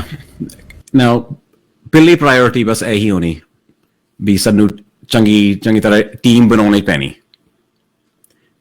That's the very first thing that we will do after the election is build a team. ਸਾਨੂੰ ਪਤਾ ਤਾਂ ਹੈਗਾ ਵੀ ਆਪਣੀ community Surrey Newton ਦੇ ਵਿੱਚ ਕਿੰਨੀ diverse ਹੈਗੀ. It's a growing community. ਨਾਲ ਸਾਨੂੰ team ਚਾਹੀਦੀ that can reflect the diversity and growth of Surrey Newton and can serve the people of Surrey Newton. ਹੁਣ ਤੁਸੀਂ ਸਵਾਲ ਪੁੱਛਿਆ ਗੈਂਗਾਂ ਦਾ violence, the gun crime, safety ਦਾ ਪਰਸੋਂ ਅਨਵੈਨ ਪਾਰਕ ਦੇ ਵਿੱਚ ਮੈਂ ਹੀ ਗਿਆ. As far as I know, bas mahi kalla candidate who hosted an event like this. I saw that video. Sare dekh sakte. Hanji Instagram te hale hegi hai pura ਘੰਟਾ ਦਾ recording ਹੈਗੀ ਆ ਜਿਹਨੇ ਦੇਖਣਾ ਚਾਹੁੰਦੇ ਦੇਖ ਲਓ. ਮੈਂ ਉੱਥੇ ਗਿਆ ਸੀ ਕਰਕੇ ਲੋਕੀ ਬਹੁਤ ਪੁੱਛਦੇ ਆ ਵੀ ਸੇਫਟੀ ਦਾ ਗੰਨਾਂ ਦਾ ਕ੍ਰਾਈਮ ਦਾ ਤੇ ਮੈਂ ਉੱਥੇ ਜਾ ਕੇ ਜਾਣਾ ਚਾਹੁੰਦਾ ਸੀ ਨਾਲੇ ਸਾਰੇ ਖੋਲੇ ਬਸ ਗੱਲਾਂ ਕਰਨਾ ਚਾਹੁੰਦਾ ਸੀ and I talked with lots of voters and constituents and if anybody wants to watch that please ਤੁਸੀਂ Instagram ਤੇ ਜਾ ਕੇ ਦੇਖ ਸਕਦੇ ਹੋ ਅਵਨੀਤ ਜੋਲ NDP ਸਾਰਾ ਦੇਖ ਲਓ. ਮੈਂ ਹੁਣ ਇੱਕ ਚੀਜ਼ ਹੋਰ ਵੀ ਕਹਾਂਗਾ ਜਦੋਂ ਅਸੀਂ ਇਸ ਸੇਫਟੀ ਦੀ ਗੱਲਾਂ ਕਰਦੇ ਗੈਂਗਾਂ ਦੀ ਗੱਲਾਂ ਕਰਦੇ ਹੁਣ ਦੇਖੋ ਜੀ ਕਿੰਨੇ ਸਾਲ ਹੋ ਗਏ ਅਸੀਂ ਇੱਥੇ ਹੀ ਫਸ ਗਏ. ਸਾਨੂੰ ਚੰਗੀ ਤਰ੍ਹਾਂ ਸੋਚਣਾ ਪੈਣਾ ਨਾਲੇ ਸੋਚਣਾ ਚਾਹੀਦਾ ਵੀ ਇਸ ਚੀਜ਼ਾਂ ਇੱਥੇ ਕਿਉਂ ਹੁੰਦੇ. ਹੁਣ ਜਦੋਂ ਅਸੀਂ ਯੰਗ ਪੀਪਲ ਦੀ ਗੱਲਾਂ ਕਰਦੇ ਆ ਹੁਣ ਜੇ ਅਸੀਂ ਗੈਂਗਾਂ ਦੇ ਸੋਚਦੇ ਆ it's not a question of young people, in my experience and what people have told me. It's a question primarily of our young men. And so we have to think about how can we support our young men. Thank you for your time. I know it's a very busy schedule last week of leg and campaign leg. ਤੇ ਮੈਨੂੰ ਇਹ ਦੱਸਿਓ ਅਖੀਰ 'ਚ anything you would like to say in closing. ਹਾਂਜੀ, ਮੈਂ ਦੋ ਤਿੰਨ ਚੀਜ਼ਾਂ ਕਹਿ ਮੈਂ ਹੁਣੇ ਦੇਖਿਆ ਵੀ ਕਿਸ ਨੇ ਪੁੱਛਿਆ ਕਲਾਈਮੇਟ ਤੇ ਪੁੱਛਿਆ, ਤਾਂ ਮੈਂ ਛੇਤੀ ਕਹਾਂਗਾ ਵੀ if anybody is interested ਇੱਥੇ ਸਟੱਡੀ ਨਿਊਟਨ ਦੇ ਵਿੱਚ ਕਲਾਈਮੇਟ ਦੇ ਵਾਸਤੇ ਪਲੀਜ਼ ਜਾ ਕੇ ਦੇਖ ਲਓ। ਇੱਥੇ ਇਟਸ ਅਨਫੋਰਚੂਨੇਟ ਇੱਥੇ ਕੋਈ ਗ੍ਰੀਨ ਕੈਂਡੀਡੇਟ ਹੈ ਨਹੀਂ, ਪਰ ਜਿਹੜੇ ਪਿਛਲੇ ਗ੍ਰੀਨ ਕੈਂਡੀਡੇਟ ਹੈਗੇ ਸੀ ਉਹ ਮੈਨੂੰ ਕਾਫੀ ਵੈਰੀ ਸਟਰੋਂਗ ਇੰਡੋਰਸਮੈਂਟ ਦਿੱਤੀ ਆ। ਜਿਹੜੇ ਗ੍ਰੀਨ ਪਾਰਟੀ ਕੈਂਡੀਡੇਟ ਉਹ ਕਹਿੰਦੇ ਜੇ ਤੁਸੀਂ if your interested in the climate study Newton ਦੇ ਵਿੱਚ ਤੁਸੀਂ ਅਵਨੀਤ ਜੋਲ ਤੇ NDP ਨੂੰ ਵੋਟ ਪਾਓ। ਤਾਂ ਕਲੋਜ਼ਿੰਗ ਦੇ ਵਿੱਚ ਬਸ ਮੈਂ ਆਹੀ ਕਹਾਂਗਾ, ਇੱਥੇ ਸਟੱਡੀ ਨਿਊਟਨ ਦੇ ਵਿੱਚ ਸਾਨੂੰ ਇੱਦਾਂ ਦਾ MP ਚਾਹੀਦਾ ਜੋ ਕੰਮ ਕਰੇ, ਨਾ ਕਿ ਸਿਰਫ ਵਿਆਹਾਂ 'ਚ ਫਿਰੇ। ਇਹ ਪੈਂਡੈਮਿਕ ਦੇ ਵਿੱਚ ਸਾਰਿਆਂ ਨੂੰ ਕਾਫੀ ਨੁਕਸਾਨ ਹੋਇਆ, ਤਾਂ ਸਾਨੂੰ ਇੱਥੇ MP ਚਾਹੀਦਾ ਜੋ ਤੁਹਾਡੇ ਲਈ ਹਾਜ਼ਰ ਹੋਵੇ। ਤਾਂ ਹੁਣ ਕੈਨੇਡਾ ਦਾ NDP ਤਿਆਰ ਆ, ਜਗਮੀਤ ਸਿੰਘ ਵੀ ਤਿਆਰ ਆ, ਮੈਂ ਵੀ ਤਿਆਰ ਆ, ਅਸੀਂ ਸਾਰੇ ਤਿਆਰ ਆ। We can do much better and we need much better representation. And so when you go to the ballot box and you go to the polls on Monday, September 20th, please ਦੇਖ ਲਓ ਜਿਹੜੇ candidate ਇੱਥੇ ਖੜੇ ਆ, ਜਿਹੜੇ party ਹੈਗੇ ਆ, ਤਾਂ ਪਲੀਜ਼ ਸੋਚੋ ਵੀ ਕਿਹੜਾ ਕੈਂਡੀਡੇਟ ਇੱਥੇ ਆਪਣੀ ਕਮਿਊਨਿਟੀ ਲਈ ਚੰਗੀ ਤਰ੍ਹਾਂ ਕੰਮ ਕਰ ਸਕਦੇ, ਨਾਲੇ ਆਪਣੇ ਯੰਗ ਬੱਚੇ ਲਈ ਕਿਹੜੇ ਉਹਦੇ ਨਾਲ ਕੌਣ ਕੰਮ ਕਰ ਸਕਦਾ। So when you go to the ballot box on Monday, think carefully, look at the candidates, vote for the NDP, make your vote count. Best wishes. Avneet Johal ਗੱਲਬਾਤ ਕਰ ਰਹੇ ਸੀ ਜੀ, ਜਿਹੜੇ ਸਰੀ ਨਿਊਟਨ ਤੋਂ NDP ਦੇ ਉਮੀਦਵਾਰ ਨੇ। ਸੁਣ ਰਹੇ ਹੋ ਸ਼ੇਰੇ ਪੰਜਾਬ ਰੇਡੀਓ ਤੇ ਵੇਖ ਰਹੇ ਹੋ ਫੇਸਬੁੱਕ ਤੇ ਨਾਲ ਤੇ ਜੇ ਹਾਲੇ ਤੱਕ ਨਹੀਂ ਲੌਗਇਨ ਹੋਏ ਪਲੀਜ਼ ਫੇਸਬੁੱਕ ਨੂੰ ਵੇਖੋ ਤੇ ਅੱਗੇ ਸ਼ੇਅਰ ਕਰਿਓ। ਇਲੈਕਸ਼ਨ ਡਨ ਤੁਹਾਡੇ ਲਈ ਇੱਕ ਖਾਸ ਦਿਨ ਅਸੀਂ ਇਹ ਨੀਅਤ ਕੀਤਾ। ਅੱਜ ਸਾਰੇ ਕੈਂਡੀਡੇਟਸ ਅਲੱਗ-ਅਲੱਗ ਕੰਸਟੀਚੁਐਂਸੀਜ਼ ਤੋਂ ਆ ਰਹੇ ਨੇ ਤੇ ਉਹਨਾਂ ਨਾਲ ਗੱਲਾਂ ਬਾਤਾਂ ਕਰ ਰਹੇ ਹਾਂ। ਉਹਨਾਂ ਦੇ ਵਿਜ਼ਨ ਇੱਕ, ਕਿਉਂਕਿ ਥੋੜ੍ਹੇ ਸਮੇਂ ਦੇ ਵਿੱਚ ਹੋ ਸਕਦਾ ਸਾਰੇ ਕੈਂਡੀਡੇਟ ਜਿਹੜੇ ਨੇ ਡੋਰ ਟੂ ਡੋਰ ਨਾ ਜਾ ਸਕਣ, ਉਹਨਾਂ ਦੀ ਪਰਸਨੈਲਿਟੀ ਉਹ ਕੀ ਗੱਲ ਕਰਨੀ ਚਾਹੁੰਦੇ, ਉਹਨਾਂ ਦਾ ਮਨ ਕੀ ਹੈ, ਤਾਂ ਇਸ ਦੇ ਲਈ ਇਹ ਇਲੈਕਸ਼ਨ ਡਨ ਹੈ ਤੇ ਉਹਨਾਂ ਨੂੰ ਸਵਾਲ ਪੁੱਛੇ ਜਾ ਰਹੇ ਨੇ। ਹੁਣ ਮੇਰੇ ਨਾਲ ਅੰਮ੍ਰਿਤ ਬਿੜਿੰਗ, ਜਿਨ੍ਹਾਂ ਨੂੰ ਬ੍ਰਿੰਗ ਅੰਗਰੇਜ਼ੀ ਦੇ ਵਿੱਚ ਸ਼ਬਦ ਕਿਉਂਕਿ ਅਡਾੜਾ ਹੈ ਨਹੀਂ, ਫਰੀਡਵੁੱਡ ਪੋਰਟ ਕੈਲਸ ਤੋਂ People's Party of Canada Maxime Bernier ਦੀ ਪਾਰਟੀ ਹੈ, ਉਸ ਦੇ ਕੈਂਡੀਡੇਟ ਨੇ। ਬ੍ਰਿੰਗ ਸਾਹਿਬ ਸਵਾਗਤ ਜੀ, ਸਤਿ ਸ੍ਰੀ ਅਕਾਲ। ਥੈਂਕ ਯੂ ਜੀ, ਸਾਰੇ ਦਰਸ਼ਕਾਂ ਨੂੰ ਸਤਿ ਸ੍ਰੀ ਅਕਾਲ। ਤੁਸੀਂ ਇੱਕ ਰਨਰ, ਆਰਚਰ, ਹੰਟਰ, ਟਾਈਕਵਾਂਡੋ ਬਹੁਤ ਕੁਛ ਕਰਦੇ ਹੋ, ਸੋ ਨਾਲ ਪੜ੍ਹਾਈ ਵੀ UBC 'ਚ ਕੀਤੀ, ਹੋਰ ਕੀ ਦੱਸਣਾ ਚਾਹੁੰਦੇ ਹੋ ਆਪਣੇ ਬਾਰੇ? ਹਾਂਜੀ, ਮੈਂ UBC ਤੋਂ ਪਹਿਲਾਂ ਕੁਰੂਕਸ਼ੇਤਰ ਇੰਡੀਆ 'ਚੋਂ ਵੀ ਇੰਜੀਨੀਅਰਿੰਗ ਕੀਤੀ ਹੋਈ ਆ। Very good. ਤੇ ਮੈਂ ਹਰ ਕੁਛ ਟਰਾਈ ਕਰਦਾ ਹੈਗਾ ਲਾਈਫ 'ਚ, ਤੇ ਮੈਂ ਹਰ ਬੰਦੇ ਨਾਲ ਗੈਟ ਅਲੋਂਗ ਕਰਦਾ ਹੈਗਾ, ਮਤਲਬ ਓਪਨ ਹੈਗਾ ਕੰਮ ਮਤਲਬ। ਤੇ ਬਾਕੀ ਮੈਂ ਕੋਈ ਸੋਚ ਕੇ ਨਹੀਂ ਕੀਤਾ ਸੀਗਾ, ਜਿੱਦਾਂ ਮੌਕਾ ਆਉਂਦਾ ਜਾਂਦਾ ਤੇ ਉੱਦਾਂ ਅਸੀਂ ਆਪਾਂ ਨੂੰ ਕੈਚ ਕਰੀ ਜਾਈਦਾ। ਸੋ ਤਾਂ ਹੀ ਪੀਪਲਜ਼ ਪਾਰਟੀ ਕੈਨੇਡਾ ਚੂਜ਼ ਕੀਤੀ ਵੀ ਮੈਕਸਮ ਬਰਨੀਆ ਨਾਲ ਵੀ ਦੇਖ ਲਈਏ ਗੱਲਬਾਤ ਕਰਕੇ। ਬਿਲਕੁਲ ਜੀ, ਮੈਂ ਓਪਨ ਦਿਮਾਗ ਨਾਲ ਸੋਚਦਾ ਹੈਗਾ ਤੇ ਮੈਂ ਸਾਰਿਆਂ ਦਾ ਪਲੇਟਫਾਰਮ ਪੜ੍ਹਿਆ ਹੈਗਾ ਤੇ ਬਰਨੀ ਦਾ ਪਲੇਟਫਾਰਮ ਹੈਗਾ। ਜੇ ਮੈਂ ਆਪ ਲਿਖਿਆ ਹੁੰਦਾ, ਜਿਹੜੀਆਂ ਮੈਂ ਪ੍ਰੋਬਲਮਾਂ ਦੇਖਦਾ ਸਾਰੇ ਪਾਸੇ, ਤੇ ਮੈਂ ਵੀ ਉਹੀ ਲਿਖਣਾ ਸੀਗਾ ਤੇ ਤਾਂ ਮੈਂ ਜੁਆਇਨ ਕੀਤਾ ਹੈਗਾ।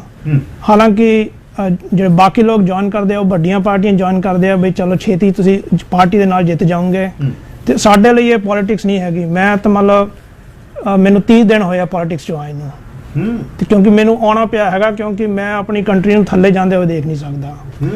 ਤੇ ਇਸ ਵੇਲੇ ਮਤਲਬ ਜਿਹੜੇ ਸਾਡੇ ਮੁੱਦੇ ਹੈਗੇ ਆ, ਪਹਿਲਾ ਤਾਂ ਹਾਊਸਿੰਗ ਦਾ ਹੈਗਾ, ਦੂਜਾ ਹੈਗਾ ਆਪਣੇ ਨਿਆਣਿਆਂ ਦੀ ਸਕੂਲਿੰਗ ਦਾ, ਤੇ ਤੀਜਾ ਕੋਵਿਡ ਜਿਹੜਾ ਨਵਾਂ ਆ ਗਿਆ ਹੈਗਾ, ਉਹ ਹੁਣ ਪਹਿਲੇ ਨੰਬਰ ਤੇ ਪਹੁੰਚ ਗਿਆ।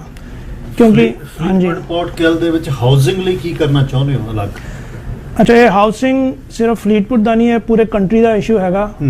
ਇਸ ਵੇਲੇ ਕੈਨੇਡਾ ਓਪਨ ਸੇਲ ਲੱਗੀ ਹੋਈ, ਵੀ ਬਾਹਰੋਂ ਕੋਈ ਵੀ ਆ ਕੇ ਬੋਲੀ ਲਾ ਕੇ ਤੇ ਘਰ ਲੈ ਜਾਵੇ ਜੀ, ਤੇ ਬੈਠਾ ਉਹਨੇ ਬਾਹਰ ਹੀ ਹੋਣਾ ਹੈਗਾ। ਤੇ ਜਿਹੜੀਆਂ ਸਾਡੀਆਂ ਬਾਕੀ ਹਾਊਸਿੰਗ ਦੇ ਇਸ਼ੂ ਉਹ ਤਾਂ ਮਗਰੋਂ ਸੋਲਵ ਹੋ ਗਈਆਂ, ਪਹਿਲਾਂ ਇਹ ਮੰਨ ਲਓ ਸਾਨੂੰ ਮੋਰੀ ਬੰਦ ਕਰਨੀ ਚਾਹੀਦੀ ਆ। ਜਿਵੇਂ ਤੁਹਾਡੀ ਜੇਬ 'ਚ ਜੇ ਮੰਨ ਲਓ ਮੋਰੀ ਹੈਗੀ ਆ, ਤੁਸੀਂ ਜਿੰਨੇ ਮਰਜ਼ੀ ਪੈਸੇ ਕਮਾ ਕੇ ਪਾਈ ਜਾਓ, ਡੁੱਲੀ ਜਾਣੇ ਆ। ਤੁਸੀਂ ਹੋਰ ਤੇਜ਼ ਕਮਾਈ ਜਾਓ ਤੇ ਉਹ ਫਿਰ ਡੁੱਲੀ ਜਾਣੇ ਆ। ਇਦਾਂ ਹੀ ਜਿਵੇਂ ਸਰਕਾਰ ਕਹਿੰਦੀ ਅਸੀਂ 50,000 ਨਵੇਂ ਯੂਨਿਟ ਬਣਾ ਦੇਵਾਂਗੇ, 5 ਲੱਖ ਬਣਾ ਦੇਵਾਂਗੇ, ਉਹ ਸਿਰਫ ਹੈਡਲਾਈਨ ਹੈਗੀ ਆ। ਤੁਸੀਂ ਜੇ ਕੁਝ ਕਰਨਾ ਚਾਹੁੰਦੇ ਹੋ, ਪਹਿਲਾਂ ਤਾਂ ਉਹਦੇ ਮਤਲਬ ਮੂਲ ਚੋਂ ਥੱਲਿਓਂ ਉਹਨੂੰ ਫਿਕਸ ਕਰੋ। ਤੇ ਪਹਿਲਾਂ ਤਾਂ ਇਹ ਹੋਣਾ ਚਾਹੀਦਾ ਫੋਰਨ ਬਾਇੰਗ ਬਿਲਕੁਲ ਬੰਦ ਅੰਟਿਲ ਫਰਦਰ ਨੋਟਿਸ। ਤੇ ਉਦੋਂ ਬਾਅਦ ਤੁਸੀਂ ਕਹਿ ਸਕਦੇ ਹੋ ਵੀ ਸਾਡੇ ਕੋਲ ਕਿੰਨੇ ਨਵੇਂ ਬੰਦੇ ਆਉਂਦੇ ਆ, ਸਾਨੂੰ ਕਿੰਨੀ ਹਾਊਸਿੰਗ ਦੀ ਸ਼ੋਰਟੇਜ ਹੈਗੀ ਆ, ਤੇ ਕਿੰਨੇ ਸਾਨੂੰ ਸਾਜ਼ ਬਣਾਉਣੇ ਚਾਹੀਦੇ ਆ। ਉਹ ਤੇ ਇਦਾਂ ਹੀ ਪ੍ਰੋਬਲਮ ਸੋਲਵ ਹੋ ਸਕਦੀ ਆ। ਸੋ ਹਾਊਸਿੰਗ ਜਿਹੜੀ ਫੋਰਨ ਬਾਇਰਸ ਆਉਂਦੇ ਨੇ, ਲਿਆਉਂਦੇ ਨੇ ਉੱਥੋਂ ਜਿਹੋ ਜੀ ਮਨੀ ਉਹਨਾਂ ਦੀ ਕਾਲੀ ਚਿੱਟੀ ਆ, ਹਾਂਜੀ ਤੇ ਉਹ ਡੰਪ ਕਰਦੇ ਆ, ਕੋਈ ਅਕਾਊਂਟੇਬਿਲਿਟੀ ਨਹੀਂ ਬਈ ਉਹ ਜਸਟ ਆ ਸਕਦੇ ਆ ਤੇ ਕੋਈ ਵੀ ਸਰੀ ਚ ਆ ਕੇ ਘਰ ਲੈ ਸਕਦਾ ਪੈਸੇ ਤੇ। ਮੇਰੇ ਖਿਆਲ ਤੇ ਇਦਾਂ ਹੀ ਹੈਗਾ, ਕਿਉਂਕਿ ਮੈਂ ਸੋਚਦਾ ਸੀ ਬਈ ਜਦੋਂ ਕਿਸੇ ਨੇ ਕੈਨੇਡਾ ਆਉਣਾ ਹੈਗਾ ਤੇ ਉਹਨੂੰ ਵੀਜ਼ਾ ਲਾਉਣਾ ਪੈਂਦਾ, ਪਰ ਜਿਹੜਾ ਘਰ ਲੈਣਾ ਹੈਗਾ ਇੰਨੀ ਵੱਡੀ ਚੀਜ਼, ਉਹਦੇ ਲਈ ਕੁਝ ਵੀ ਨਹੀਂ। ਤੇ ਇਹਦਾ ਕਾਰਨ ਹੈਗਾ ਇਹ ਕੋਈ ਮਤਲਬ ਸਾਡੀ ਕੰਟਰੀ ਬਾਹਰਿਆਂ ਲਈ ਫੇਵਰ ਨਹੀਂ ਕਰ ਰਹੀ। ਇਹ ਇਦਾਂ ਹੈਗਾ, ਸਰਕਾਰ ਨੇ ਦਿਖਾਉਣਾ ਹੁੰਦਾ ਸਾਡੀ ਇਕਨੋਮੀ ਚੰਗੀ ਹੈਗੀ ਆ, ਤੇ ਉਹਦੇ ਜਿਹੜੇ ਨੰਬਰ ਹੈਗੇ ਆ ਉਹ ਚੰਗੇ ਕਰਨ ਲਈ ਉਹ ਕਹਿੰਦੇ ਆ ਬਾਹਰ ਵਾਲੇ ਮਨੀ ਸਿੱਟੀ ਜਾਓ ਤੇ ਉਹ ਸਾਡੀ ਇਕਨੋਮੀ 'ਚ ਆ ਗਏ। ਉਹਦੇ ਨਾਲ ਪੇਪਰਾਂ ਤੇ ਤਾਂ ਇਕਨੋਮੀ ਠੀਕ ਲੱਗਣ ਲੱਗ ਪੈਂਦੀ ਆ ਵੀ ਸਾਡੀ GDP 3% ਆ 2% ਆ, ਪਰ ਉਹਨਾਂ ਲੋਕਾਂ ਦਾ ਕੋਈ ਲੈਣਾ ਦੇਣਾ ਨਹੀਂ ਹੈਗਾ। ਉਹਨਾਂ ਦੇ ਹਿਸਾਬ ਨਾਲ ਨੈਗੇਟਿਵ ਇਕਨੋਮੀ ਹੈਗੀ ਆ, ਕਿਉਂਕਿ ਜਿਸ ਬੰਦੇ ਦਾ ਕਿਰਾਇਆ 800 ਤੋਂ 1600 ਦੇ ਹੋ ਗਿਆ ਤੇ ਉਹਦੀ ਤਨਖਾਹ ਓਨੀ ਹੈਗੀ ਆ, ਉਹ ਕਿੱਥੋਂ ਆਊਗਾ? ਉਹ ਆਊਗਾ ਸਾਰੇ ਖਰਚ ਘਟਾ ਕੇ, ਨਿਆਣਿਆਂ ਨੂੰ ਜਿਹੜਾ ਸਪੋਰਟਸ ਪਾਉਣਾ ਉਹਨੂੰ ਘਟਾ ਕੇ, ਸਾਰਾ ਕੁਝ ਮੰਨ ਲਓ ਹੈਂਡ ਟੂ ਮਾਊਥ ਜਿਵੇਂ ਰਹੋ। ਤੇ ਤੁਹਾਨੂੰ ਡਰ ਕੇ ਰਹਿਣਾ ਪੈਂਦਾ, ਕਿਉਂਕਿ ਤੁਹਾਡਾ ਜੇ ਇੱਕ ਵੀ ਥੋੜੀ ਜਿਹੀ ਜੌਬ ਗਈ ਤੇ ਤੁਸੀਂ ਟੈਂਟ ਤੇ। ਮੈਂ ਤਾਂ ਲੋਕਾਂ ਨੂੰ ਕਹਿਣਾ ਵੀ ਅਗਲੇ ਜ਼ਮਾਨੇ ਹੋਰ 5-10 ਸਾਲ 'ਚ ਇਦਾਂ ਲੱਗਦਾ ਬਈ ਸਾਰੇ ਟੈਂਟ ਖਰੀਦ ਲਓ ਕਿ ਸਾਨੂੰ ਉਹਦੀ ਲੋੜ ਪੈਣੀ ਆ। ਸਾਡੇ ਜਿਹੜੇ ਨਿਆਣੇ ਆ ਇਸ ਵੇਲੇ, ਭਾਵੇਂ ਲੋਕਾਂ ਦੇ ਘਰਾਂ ਦੀ ਵੈਲਿਊ ਵੱਧ ਗਈ, ਪਰ ਘਰ ਉਹਨਾਂ ਨੇ ਨਾਲ ਤਾਂ ਨਹੀਂ ਲੈ ਕੇ ਜਾਣੇ। ਉਹਨਾਂ ਨੇ ਤਾਂ ਜਿਹੜੇ ਹੈਗੇ ਆ ਐਨੂਅਲ ਟੈਕਸ ਉਹ ਵੱਧ ਗਏ, ਉਹਨਾਂ ਪ੍ਰੋਪਰਟੀ ਟੈਕਸ। ਘਰ ਇੱਕ ਨਿਆਣੇ ਨੂੰ ਦੇ ਦੋਗੇ, ਦੂਜੇ ਨੂੰ, ਤੀਜੇ ਨੂੰ। ਨਾਲੇ ਨਿਆਣਿਆਂ ਦਾ ਹੈਗਾ ਹੱਕ ਬਈ ਉਹ ਆਪਣੀ ਮਿਹਨਤ ਕਰਕੇ ਤੇ ਆਪਣੇ ਡਿਗਨਿਟੀ ਇੱਜ਼ਤ ਦੇ ਨਾਲ ਆਪਣਾ ਘਰ ਲੈਣ, ਨਾ ਕਿ ਬਈ ਸਾਨੂੰ ਮਾਂ ਪਿਓ ਨੇ ਦਿੱਤਾ ਅਸੀਂ ਤਾਂ ਲੈ ਨਹੀਂ ਸਕਦੇ। ਤੁਹਾਡੇ ਪਾਰਟੀ ਲੀਡਰ ਨੂੰ ਅੱਜ ਗਲੋਬ ਐਂਡ ਮੇਲ ਨੇ ਡਿਸਗ੍ਰੇਸਫੁਲ ਕੈਂਪੇਨ ਕਿਹਾ। ਮੈਕਸਿਮ ਬਰਨੀਏ ਕਿਉਂਕਿ ਪਹਿਲਾਂ ਕੰਜ਼ਰਵੇਟਿਵ ਪਾਰਟੀ 'ਚ ਰਹੇ ਬਹੁਤ ਚਿਰ, ਤੇ ਪਾਰਟੀ ਬਿਡ ਹਾਰ ਗਈ ਲੀਡਰਸ਼ਿਪ ਦੀ, ਸੋ ਉਹਨਾਂ ਨੇ ਪੀਪਲ ਪਾਰਟੀ। ਤੁਸੀਂ ਮਿਲੇ ਹੋ ਪਰਸਨਲੀ ਉਹਨਾਂ ਨੂੰ? ਹਾਂਜੀ, ਮੈਂ ਪਰਸਨਲੀ ਮਿਲਿਆ ਹੈਗਾ। 4 ਸਤੰਬਰ ਨੂੰ ਐਬਟਸਫੋਰਡ ਜਗਰਾਲੀ ਉੱਥੇ ਆਏ ਸੀ ਰੈਲੀ ਤੇ ਮੈਂ ਵੀ ਉੱਥੇ ਗਿਆ ਸੀਗਾ, ਤੇ ਮੈਨੂੰ ਵੀ ਆਪਣੇ ਸਪੀਚ ਦੇਣ ਦਾ ਮੌਕਾ ਮਿਲਿਆ। ਤੇ ਉਦੋਂ ਅਸੀਂ ਉਹਨਾਂ ਨੂੰ ਮਿਲਿਆ। ਓਕੇ, ਓਬਵੀਅਸਲੀ ਤੁਹਾਨੂੰ ਪਤਾ ਉਹਨਾਂ ਦੀ ਪਰਸਨੈਲਿਟੀ ਕੀ ਹੈ ਤੇ ਉਹ ਕਿਸ ਤਰ੍ਹਾਂ ਬੋਲਦੇ ਆ, ਕਿਸ ਤਰ੍ਹਾਂ ਸੋਚਦੇ ਆ। ਇਹ ਨਹੀਂ ਹੁੰਦਾ, ਮੈਂ ਪਹਿਲੀ ਗੱਲ ਤੁਹਾਨੂੰ ਕਰੇਜ ਹੈ ਤੁਹਾਡਾ ਬਈ ਚਲੋ ਜੇ ਮੈਂ ਨਹੀਂ ਜਿੱਤਦਾ ਇਹਦਾ ਇਹ ਨਹੀਂ ਮਤਲਬ ਵੀ ਤੁਸੀਂ ਇਲੈਕਸ਼ਨ ਨਹੀਂ ਲੜ ਸਕਦੇ, ਜਾਂ ਉਹੀ ਲੜ ਸਕਦਾ ਜਿਹੜਾ 20 ਸਾਲ ਦਾ ਤੁਰਿਆ ਫਿਰਦਾ। ਤੁਸੀਂ ਆਪਣੀ ਜ਼ਿੰਦਗੀ ਸਟਾਰਟ ਕੀਤੀ ਆ, ਤੁਹਾਡੇ ਕੋਲ ਆਪਣੇ ਇਸ਼ੂ ਨੇ ਬਈ। ਮੈਂ ਬਿਲਕੁਲ ਉਸ ਚੀਜ਼ ਨਾਲ ਤੁਹਾਡੇ ਨਾਲ ਸਹਿਮਤ ਹਾਂ ਬਈ ਕੋਈ ਵੀ ਆਉਂਦਾ ਦੇਸ਼ 'ਚ ਆਉਣ ਲਈ ਵਿਜ਼ਿਟ ਵੀਜ਼ਾ ਚਾਹੀਦਾ, ਪਰ ਘਰ ਖਰੀਦਣ ਲਈ ਕੋਈ ਵੀਜ਼ਾ ਨਹੀਂ ਚਾਹੀਦਾ। ਮਨੀ ਟ੍ਰਾਂਸਫਰ ਕਰੋ ਤੇ ਕਰ ਲਓ। ਬਰਨੀਏ ਜਿਹੜਾ ਮੈਕਸਿਮ ਬਰਨੀਏ ਕਿਸ ਤਰ੍ਹਾਂ ਸੋਚਦਾ ਕੈਨੇਡਾ ਦੇ ਵਿੱਚ? ਤੁਸੀਂ ਵੀ ਜਿਸ ਤਰ੍ਹਾਂ ਸੋਚਦੇ ਹੋ ਬਈ ਵਾਕਈ ਅਸੀਂ ਇੰਨਾ ਡਿਟੀਰੀਓਰੇਟ ਹੋ ਰਹੀ ਹੈ ਕੰਟਰੀ, ਇਹ ਵੀ ਅਸੀਂ ਮੁਸ਼ਕਿਲ ਚਲੇ ਜਾਵਾਂਗੇ?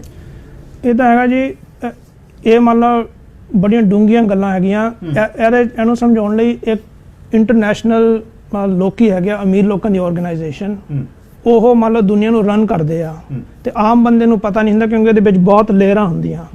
ਤੇ ਉਹਨਾਂ ਦਾ ਏਜੰਡਾ ਹੈਗਾ ਕਿ ਜਿਹੜੇ ਵੀ ਆਜ਼ਾਦੀ ਪ੍ਰਿਯ ਲੋਕ ਹੈਗੇ ਆ ਤੇ ਕੰਟਰੀ ਹੈਗੇ ਆ, ਉਹਨਾਂ ਨੂੰ ਤੋੜ ਦਿੱਤਾ ਜਾਵੇ, ਕਿਉਂਕਿ ਜਿੱਥੇ ਲੋਕੀ ਜਿੰਨੇ ਗਰੀਬ ਹੁੰਦੇ ਆ ਉਹਨਾਂ ਦਾ ਰੂਲ ਕਰਨਾ ਬਹੁਤ ਆਸਾਨ ਹੈਗਾ। ਤੇ ਜੇ ਕੈਨੇਡੀਅਨ ਹਾਊਸਿੰਗ ਸਾਰੇ ਬਾਹਰਲੇ ਲੋਕ ਖਰੀਦ ਲੈਣ ਤੇ ਲੋਕੀ ਇੱਥੇ ਰੈਂਟ ਹੀ ਦਿੰਦੇ ਰਹਿਣ ਤੇ ਗਰੀਬੀ 'ਚ ਰਹੋਗੇ। ਜਿਹੜਾ ਗਰੀਬ ਹੈਗਾ ਉਹ ਕਦੇ ਵੀ ਆਪਣੇ ਹੱਕ ਲਈ ਲੜ ਨਹੀਂ ਸਕਦਾ, ਕਿਉਂਕਿ ਉਹਨੂੰ ਹੈਗਾ ਵੀ ਸ਼ਾਮੀ ਰੋਟੀ ਘਰੇ ਪਹੁੰਚਣੀ ਚਾਹੀਦੀ ਆ। ਤੇ ਇੱਕ ਤਾਂ ਇਹ ਸਾਜ਼ਿਸ਼ ਹੈਗੀ ਆ। ਦੂਜਾ ਹੈਗਾ ਜਿਹੜੇ ਸਾਡੇ ਸਕੂਲ ਹੈਗੇ ਆ, ਉਹ ਸਕੂਲਿੰਗ ਸਿਸਟਮ, ਮੈਂ ਹੁਣ ਇੰਡੀਆ 'ਚ ਵੀ ਪੜ੍ਹਿਆ, ਇੱਥੇ ਵੀ ਪੜ੍ਹਿਆ, ਤੇ ਮੇਰੇ ਨਿਆਣੇ ਇੱਥੇ ਪੜ੍ਹੇ ਆ, ਤੇ ਮੈਨੂੰ ਪਤਾ ਵੀ ਇੱਥੇ ਸਕੂਲ ਇੰਨੇ ਹਲਕੇ ਹੈਗੇ ਆ ਵੀ ਤੁਸੀਂ ਘੁੰਮ ਫਿਰ ਕੇ ਆ ਜਾਓ ਤੇ ਤੁਸੀਂ 12ਵੀਂ ਤੱਕ ਪਹੁੰਚ ਜਾਓਗੇ। ਤੇ ਜੇ ਤੁਹਾਡੇ ਤੇ ਕੋਈ ਪ੍ਰੈਸ਼ਰ ਨਹੀਂ ਹੈਗਾ ਤੇ ਤੁਸੀਂ ਬੰਦਾ ਮਿਹਨਤ ਨਹੀਂ ਕਰਦਾ ਜਿਹਨੂੰ ਨਹੀਂ ਲੋੜ ਹੈਗੀ, ਉਹਨਾਂ ਨਾਲ 12ਵੀਂ ਤੱਕ ਪਹੁੰਚਦੇ ਉਹਨਾਂ ਦੀਆਂ ਐਸੀਆਂ ਆਦਤਾਂ ਹੋ ਜਾਂਦੀਆਂ ਵੀ ਉਹਨਾਂ 'ਚ ਕੋਈ ਮੋਟੀਵੇਸ਼ਨ ਨਹੀਂ ਹੁੰਦੀ ਮੈਂ ਅੱਗੇ ਪੜ੍ਹਾਂ ਕੁਛ ਕਰਾਂ। ਕਹਿੰਦੇ ਕੋਈ ਨਿੱਕਾ ਮੋਟਾ ਜੌਬ ਕਰ ਲਓ, ਕੁਛ ਕਰ ਲਓ, ਗੁਜ਼ਾਰਾ ਚਲਾ ਲਓ। ਤੇ ਇਹਦੇ ਨਾਲ ਸਾਡੀ ਜਨਰੇਸ਼ਨ ਹੀ ਖਤਮ ਹੋ ਰਹੀ ਆ। ਉਹਦੇ ਨਾਲ ਫਿਰ ਹਰ ਚੀਜ਼ ਦੀ ਸ਼ੋਰਟੇਜ ਹੈਗੀ ਆ, ਡਾਕਟਰ, ਨਰਸ, ਇੰਜੀਨੀਅਰ, ਪਲੰਬਰ, ਕੋਈ ਟ੍ਰੇਡਸਮੈਨ, ਹਰ ਚੀਜ਼ ਦੀ ਸ਼ੋਰਟੇਜ ਹੈਗੀ ਆ ਇੱਥੇ। ਤੇ ਉਹ ਫਿਰ ਕਹਿੰਦੇ ਆ ਅਸੀਂ ਬਾਹਰੋਂ ਲੈ ਆਈਏ। ਜਦੋਂ ਬਾਹਰੋਂ ਲਿਆਉਂਦੇ ਬੰਦੇ, ਉਹਨਾਂ ਲਈ ਘਰ ਤਾਂ ਬਣਾਉਂਦੇ ਨਹੀਂ, ਨਾ ਕੋਈ ਹਸਪੀਟਲ ਐਕਸਪੈਂਡ ਕਰਦੇ ਆ। ਅੱਜ ਕੱਲ੍ਹ ਤੁਸੀਂ ਜੇ ਫੈਮਿਲੀ ਡਾਕਟਰ ਲੱਭਣ ਜਾਓ ਤਾਂ ਤੁਹਾਨੂੰ ਮਿਲਦਾ ਨਹੀਂ। ਤੇ ਹਰ ਚੀਜ਼ ਦੀ ਸ਼ੋਰਟੇਜ ਹੈਗੀ ਹੈ। ਜੇ ਸਰਕਾਰ ਨੇ ਜ਼ਿੰਮੇਵਾਰ ਹੋਵੇ ਤੇ ਜਿੰਨੇ ਨਵੇਂ ਬੰਦੇ ਆਉਂਦੇ ਆ ਉਹਦੇ ਹਿਸਾਬ ਨਾਲ ਉਨੀਆਂ ਸਰਵਿਸਾਂ ਪੈਦਾ ਕਰਨ, ਨਹੀਂ ਤਾਂ ਉਹ ਕਿੱਥੋਂ ਨਿਕਲਣੀਆਂ? ਜਿਹੜੇ ਅਸੀਂ ਆਲਰੇਡੀ ਰਹਿੰਦੇ ਆ ਉਹਨਾਂ ਚੋਂ ਨਿਕਲਣੀਆਂ। ਤੇ ਸਰਕਾਰ ਦਾ ਹੈਗਾ ਵੀ ਸਾਨੂੰ ਵੋਟਾਂ ਮਿਲੀ ਜਾਣ, ਤੇ ਲੋਕਾਂ ਦੇ ਜਿਹੜੇ ਰਹਿੰਦੇ ਆ ਕੈਨੇਡੀਅਨ, ਉਹਨਾਂ ਦਾ ਨਾ ਸੋਚੋ, ਤੇ ਜਿਹੜੇ ਬਾਹਰ ਬੈਠੇ ਆ ਲੋਕੀ ਉਹਨਾਂ ਦਾ ਸੋਚੋ। ਮੈਕਸਮ ਬਰਨੀਏ ਦੀ ਰਾਈਟ ਵਿੰਗ ਆਈਡੀਓਲੋਜੀ ਤਾਂ ਨਹੀਂ, ਤੁਹਾਨੂੰ ਤਾਂ ਨਹੀਂ ਲੱਗਦਾ ਵੀ ਉਹ ਰੋਕਣਾ ਚਾਹੁੰਦਾ? ਤੇ ਜਿਵੇਂ ਸਪੈਸੀਫਿਕਲੀ ਜੇਸਨ ਕੈਨੀ ਨੇ ਕਹਿ ਦਿੱਤਾ ਸੀ ਬਈ ਜਿਹੜੇ ਵਰਕ ਪਰਮਿਟ ਨੇ ਉਹ ਏਸ਼ੀਆ ਚੋਂ ਨਹੀਂ ਆਉਣੇ, ਮੈਂ ਯੂਰਪ ਚੋਂ ਲੈ ਕੇ ਆਉਣੇ ਨੇ, ਜਾਂ ਉਹਨੇ ਸੁਪਰ ਵੀਜ਼ਾ ਦਿੱਤਾ। ਤੇ ਮੈਕਸਮ ਬਰਨੀਏ ਉਹੀ ਪਾਰਟੀ ਦਾ ਹਿੱਸਾ ਰਿਹਾ, ਕਿਤੇ ਇਸ ਤਰ੍ਹਾਂ ਤਾਂ ਨਹੀਂ ਹੈ? ਤੁਸੀਂ ਸਮੈਲ ਕੀਤਾ ਹੈ ਜਾਂ ਕੁਛ? ਇਹ ਤਾਂ ਹੈਗਾ, ਜਦੋਂ ਮੈਕਸਿਮ ਬਰਨੀ ਸ਼ੁਰੂ 'ਚ ਆਇਆ ਸੀਗਾ ਤੇ ਜਿਵੇਂ ਜਿਹੜੇ ਵੱਡੇ ਪਲੇਅਰ ਹੈਗੇ ਆ ਛੋਟੇ ਪਲੇਅਰ ਨੂੰ ਉੱਠਣ ਨਹੀਂ ਦੇਣਾ ਚਾਹੁੰਦੇ ਹਮੇਸ਼ਾ, ਤੇ ਉਹਨਾਂ ਨੇ ਉਹਨੂੰ ਬਦਨਾਮ ਕਰਨ ਦੀ ਟਰਾਈ ਕੀਤੀ। ਪਰ ਮੈਂ ਉਹਨਾਂ ਨੂੰ ਆਪ ਮਿਲਿਆ ਹੈਗਾ, ਉਹਨਾਂ ਦਾ ਇਹ ਕਹਿਣਾ ਹੈਗਾ ਬਈ ਸਾਨੂੰ ਜਿਹੜੇ ਬਾਹਰਲੇ ਲੋਕੀ ਚਾਹੀਦੇ ਆ ਜ਼ਰੂਰ ਲਿਆਓ, ਪਰ ਤੁਸੀਂ ਦੇਖੋ ਵੀ ਕਿੰਨੇ ਲਿਆਉਣੇ ਆ। ਹੁਣ ਉਹ ਸਾਡੀ ਪਾਰਟੀ ਦੇ ਹਿਸਾਬ ਨਾਲ 1 ਲੱਖ ਤੋਂ 1.5 ਲੱਖ ਸਾਲ 'ਚ ਲਿਆ ਸਕਦੇ ਆ, ਉਹਨੇ ਅਸੀਂ ਮਤਲਬ ਐਬਜ਼ੋਰਬ ਕਰ ਲਈਏ। ਤੇ ਬਾਕੀ ਪਾਰਟੀ ਕੋਈ ਕਹਿੰਦੀ 3 ਲੱਖ, ਟਰੂਡੋ ਨੇ ਕਹਤਾ 4 ਲੱਖ।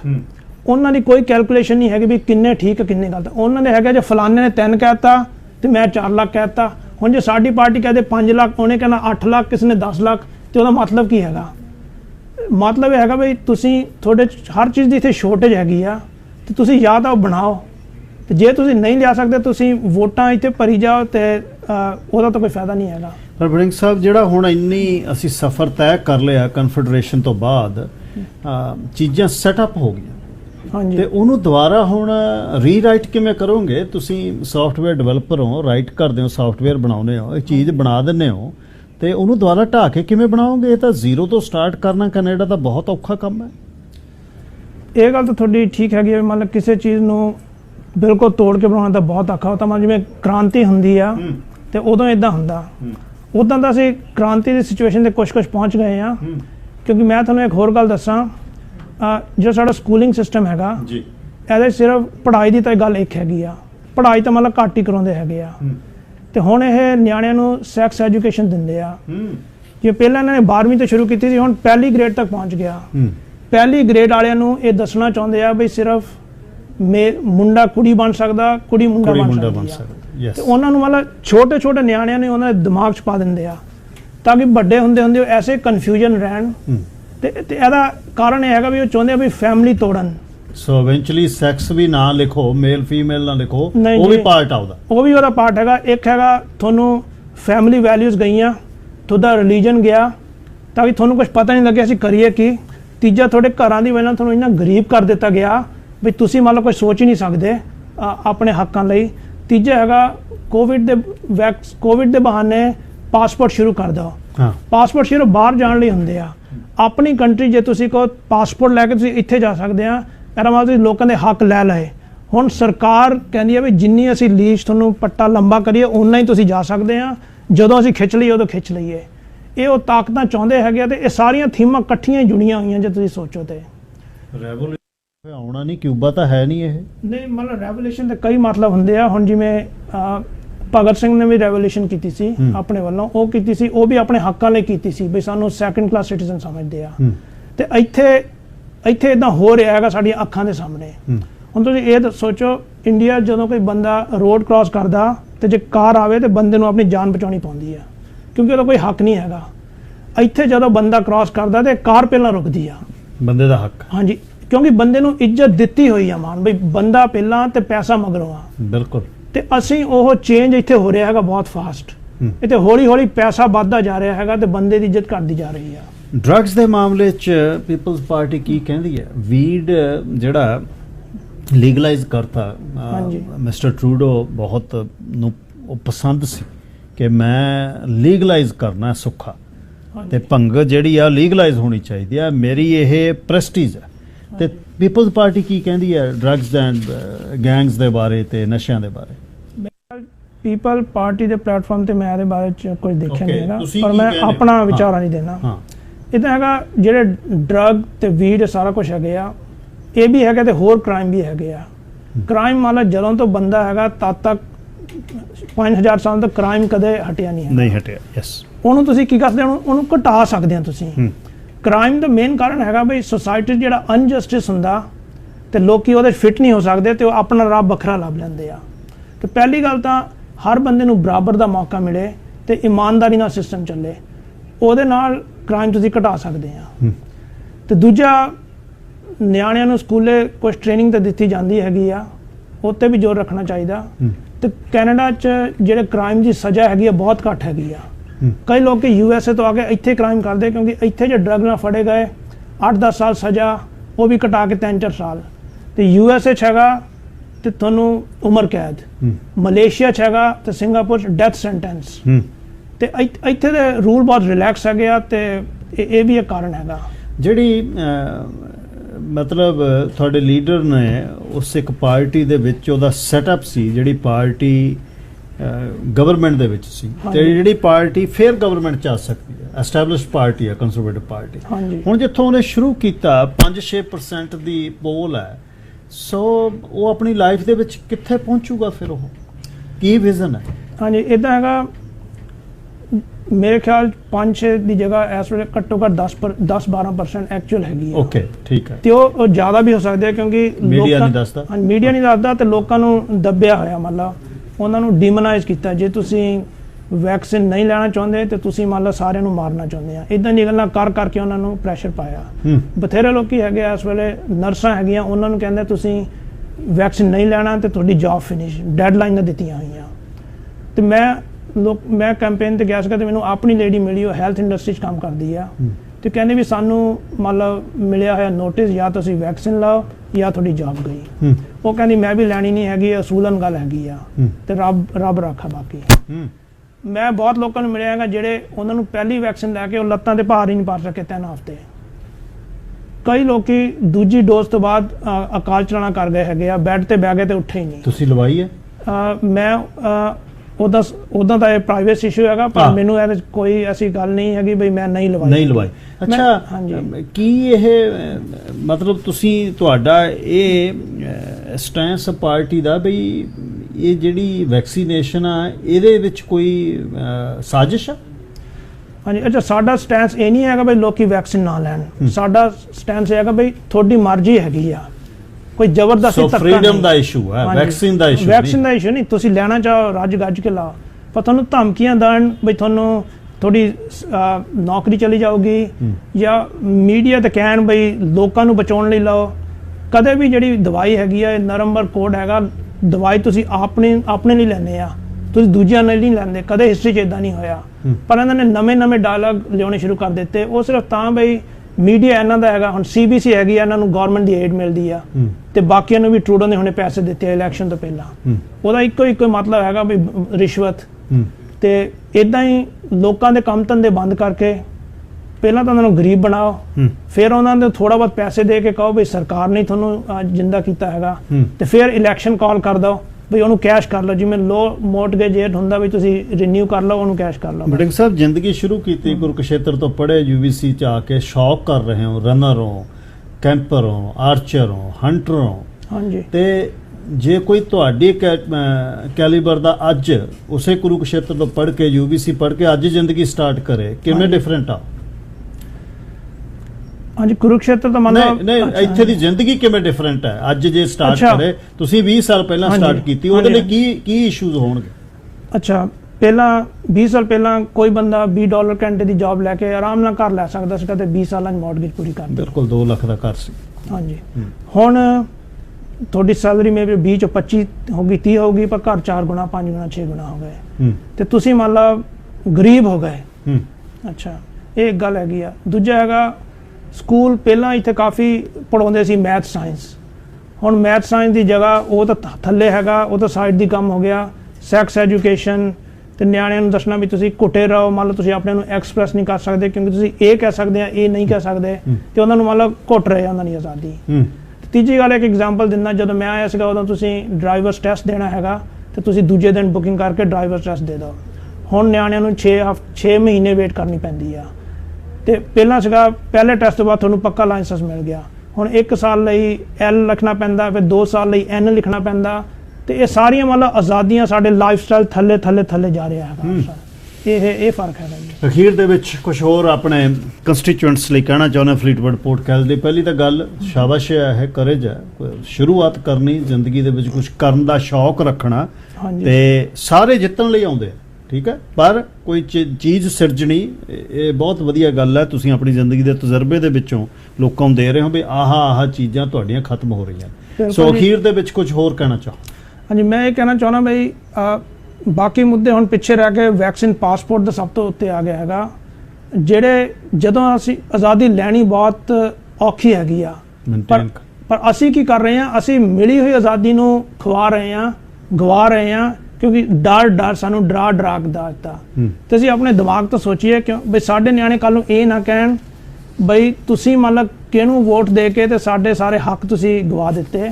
ਤੇ ਸਾਨੂੰ ਆਪਣੇ ਡਰ ਨੂੰ ਹਟਾਓ। ਇਹ ਕੋਵਿਡ ਕੋਈ ਵੱਡੀ ਚੀਜ਼ ਨਹੀਂ ਹੈਗੀ, ਇਹ 10-20% ਲੋਕਾਂ ਨੂੰ ਅਫੈਕਟ ਕਰਦੀ ਆ। ਜਿਹੜੇ ਬਜ਼ੁਰਗ ਹੈਗੇ ਆ ਜਿਹਨਾਂ ਬਿਮਾਰੀਆਂ ਉਹ ਸਹਿਜ ਕੇ ਰੱਖਣ, ਵੈਕਸੀਨ ਲੈਣ, ਪਰ ਬਾਕੀ 80% ਨੂੰ ਤੁਸੀਂ ਬੰਦ ਹੀ ਕਰ ਦਿਓ ਬਿਲਕੁਲ। ਤੇ ਦੇ ਪਾਸਪੋਰਟ ਆ ਗਿਆ, ਕੋਵਿਡ ਪਾਸਪੋਰਟ ਜਿਹੜਾ ਆਇਆ ਹੀ ਹੋਇਆ, ਤੇ ਇਹ ਮਤਲਬ ਤੁਹਾਡੀ ਡੋਰ ਤੇ ਗੁਲਾਮੀ ਦਾ ਦਸਤਕ ਹੈਗਾ। ਜੇ ਤੁਸੀਂ ਇਹਨੂੰ ਸਵੀਕਾਰ ਕਰ ਲਿਆ, ਉਸ ਤੋਂ ਬਾਅਦ ਫਿਰ ਕੰਮ ਵਧਣਾ ਹੀ ਹੈਗਾ, ਤੁਹਾਡੀ ਗੁਲਾਮੀ ਦਾ ਘਟਣਾ ਨਹੀਂ ਹੈਗਾ।